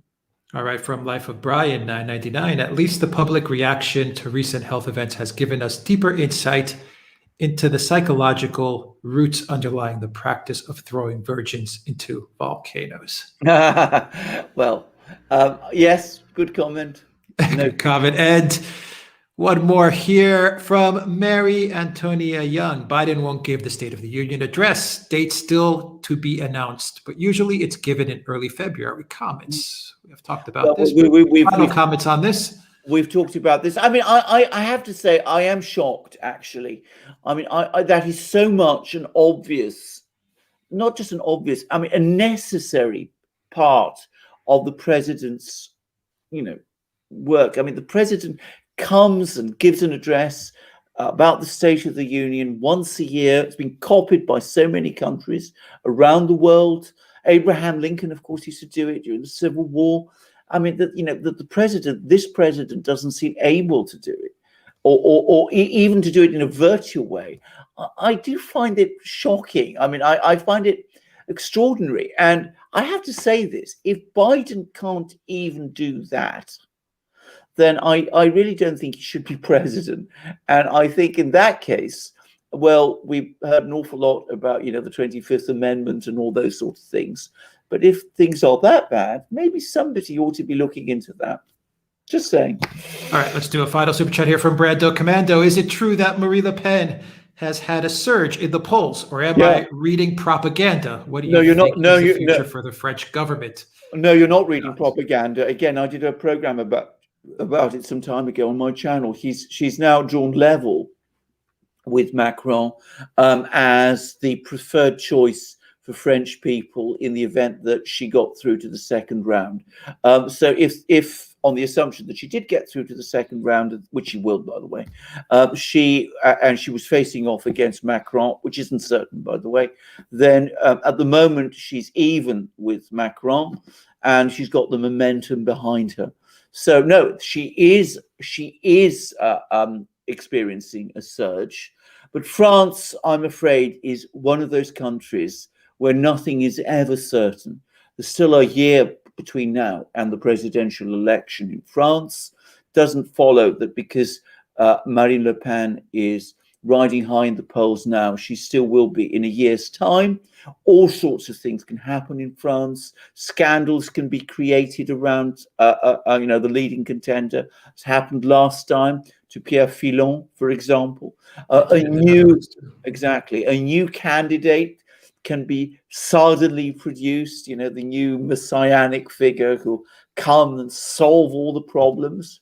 That was how Macron appeared. I mean, he appeared out of nowhere. I mean, he was this person who was going to come in and, carry out this radical change and would be the anti-establishment candidate, even though he was actually the continuity establishment candidate. But they were able to pull that one off. So it doesn't follow that because Le Pen is doing well now, she will win next year. But she's closer to winning, or looks closer to winning, than she has ever looked in her career up to this point. Now, the question is, even if Le Pen does win, will she carry out the radical change in France that many of her supporters hope she will? And we've discussed how Salvini has disappointed many people in Italy. And Le Pen also has, it must be said, backtracked on many of the radical things that she's been talking about previously. I still think that a President Le Pen would be a major difference. But we'll see what it happens. We'll see if the EU lets it happen. Well, indeed, we will see whether the EU lets it happen. I find it very difficult to believe, for example, that Le Pen, as president, would be willing to go along with much of the anti-Russian campaign. We've been talking a lot about Russia in this program, but I'd be surprised if she was prepared to go along with that to the extent that other French leaders like Macron and Hollande and Sarkozy have done. Well, yeah. No. The question is, what would Le Pen do with the EU? Indeed so. But that's why I say that the EU would. But they're not going to let it happen. But bear in mind, of course, if we're talking about the sanctions, the sectoral sanctions against Russia which were imposed in 2014, which get rolled over every 6 months. This has now become an absolute test of loyalty within the EU. If Le Pen were to decide to veto them, I mean, that would be a crisis within the EU in itself. So when I talked about Russia, this isn't just a Russian issue, it's an EU issue as well. The moment a big EU state comes out and opposes those sanctions publicly, there is a political crisis in the EU because this has become such a totemic issue for the EU itself. Did you have a similar situation brewing in the Netherlands where you had the rise of the party there, and then they fabricated that scandal in, where was it, in Ibiza or somewhere? I forgot the. Well, that's right. Fabricated that whole scandal there, and Austria wasn't there? And Austria, sorry, that is Austria. Yes, Austria.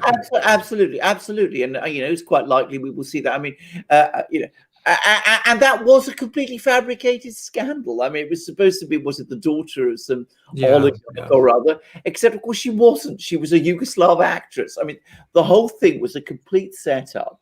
And in fact, when you actually watch the video, you'll see that the poor man who got, the man who got destroyed actually didn't commit himself to anything.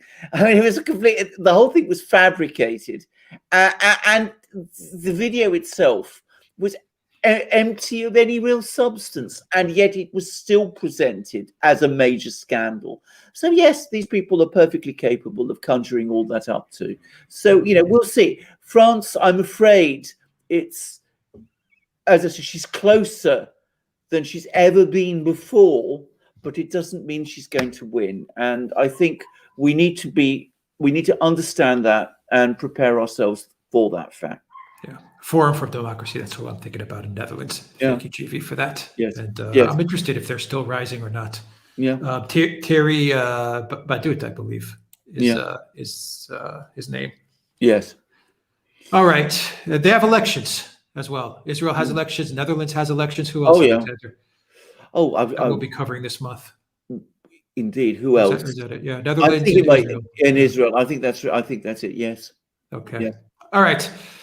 I think we covered everything that we wanted to cover today. Well, we certainly did. Oh, we All right. certainly did. Another amazing live, by the way. We hugely enjoy you coming and asking us questions. Germany. Does Germany have elections? as well? Yes, of course. Thank you, Sarah. Germany has elections in September. That's absolutely Yes, right. Thierry Badot, yes. Indeed, correct. absolutely, yes. And the German elections are going to be absolutely fascinating to watch because, of course, we will see what happens in the first elections for a long time in which Merkel isn't at the center, because she Finland said as well. Does Finland have elections as well? I don't know. That's what I'm looking at the live stream. Yeah, well, so there you we'll go. have a lot to cover. Go on, Alexander. I'm just reading But without elections in Germany, without Merkel, haven't happened for a very long time. So we'll see what happens, and we'll see how the various parties arrange themselves in the post-Merkel world, if of course she does go, because Merkel. Yeah. Because Merkel has said, we thought that she was going, and of course she somehow manages not to. But we'll see. All right. Yeah, regional elections in Finland. I'm reading here. Yeah. Absolutely. Yes, we will do a follow-up on Scotland as well. Well, indeed. And if we're talking about regional elections, of course, we have very important local elections in Britain in May, where we have local elections. In Britain, we usually have elections, local elections every year. Last year's were postponed because of the pandemic. So we're going to have two sets of local elections being held at the same time, because we're going to have all the elections that should have happened last year happening at the same time as the elections this year. And there are Scottish Parliament elections, absolutely correct. So this is an important set of elections that are coming up in Britain, and they will be in May. And again, we will see what the state of the parties and of British politics is as a result of those elections. Is Australia also having local elections? Am I reading that correct? Australia as well? Okay. Well, all right. So yeah, March will be a big month. March will be a month of news. Indeed. All right. Absolutely. We'll leave it there. Spartan Warrior Queen, thank you very much for everything that you do. Thank you to everybody that called in. It was great talking to everyone. We'll get a lot of content on the new site as well with the call-in shows. So keep an eye out for that. Keep an eye out for videos on Georgia, what's going on in Georgia with the trouble there, and keep an eye out for the video on Biden and the JCPOA, Iran. Indeed. Do some good analysis, and we'll try to get a lot of live shows. Absolutely. Next week as well. Not all call-in. We'll do maybe 1 week of call-in, but we'll do live shows with the usual interaction as well on certain topics. We'll see next week what we come up with. Absolutely. All right, everybody. That's it. Have a great Friday. Enjoy the weekend. Take care.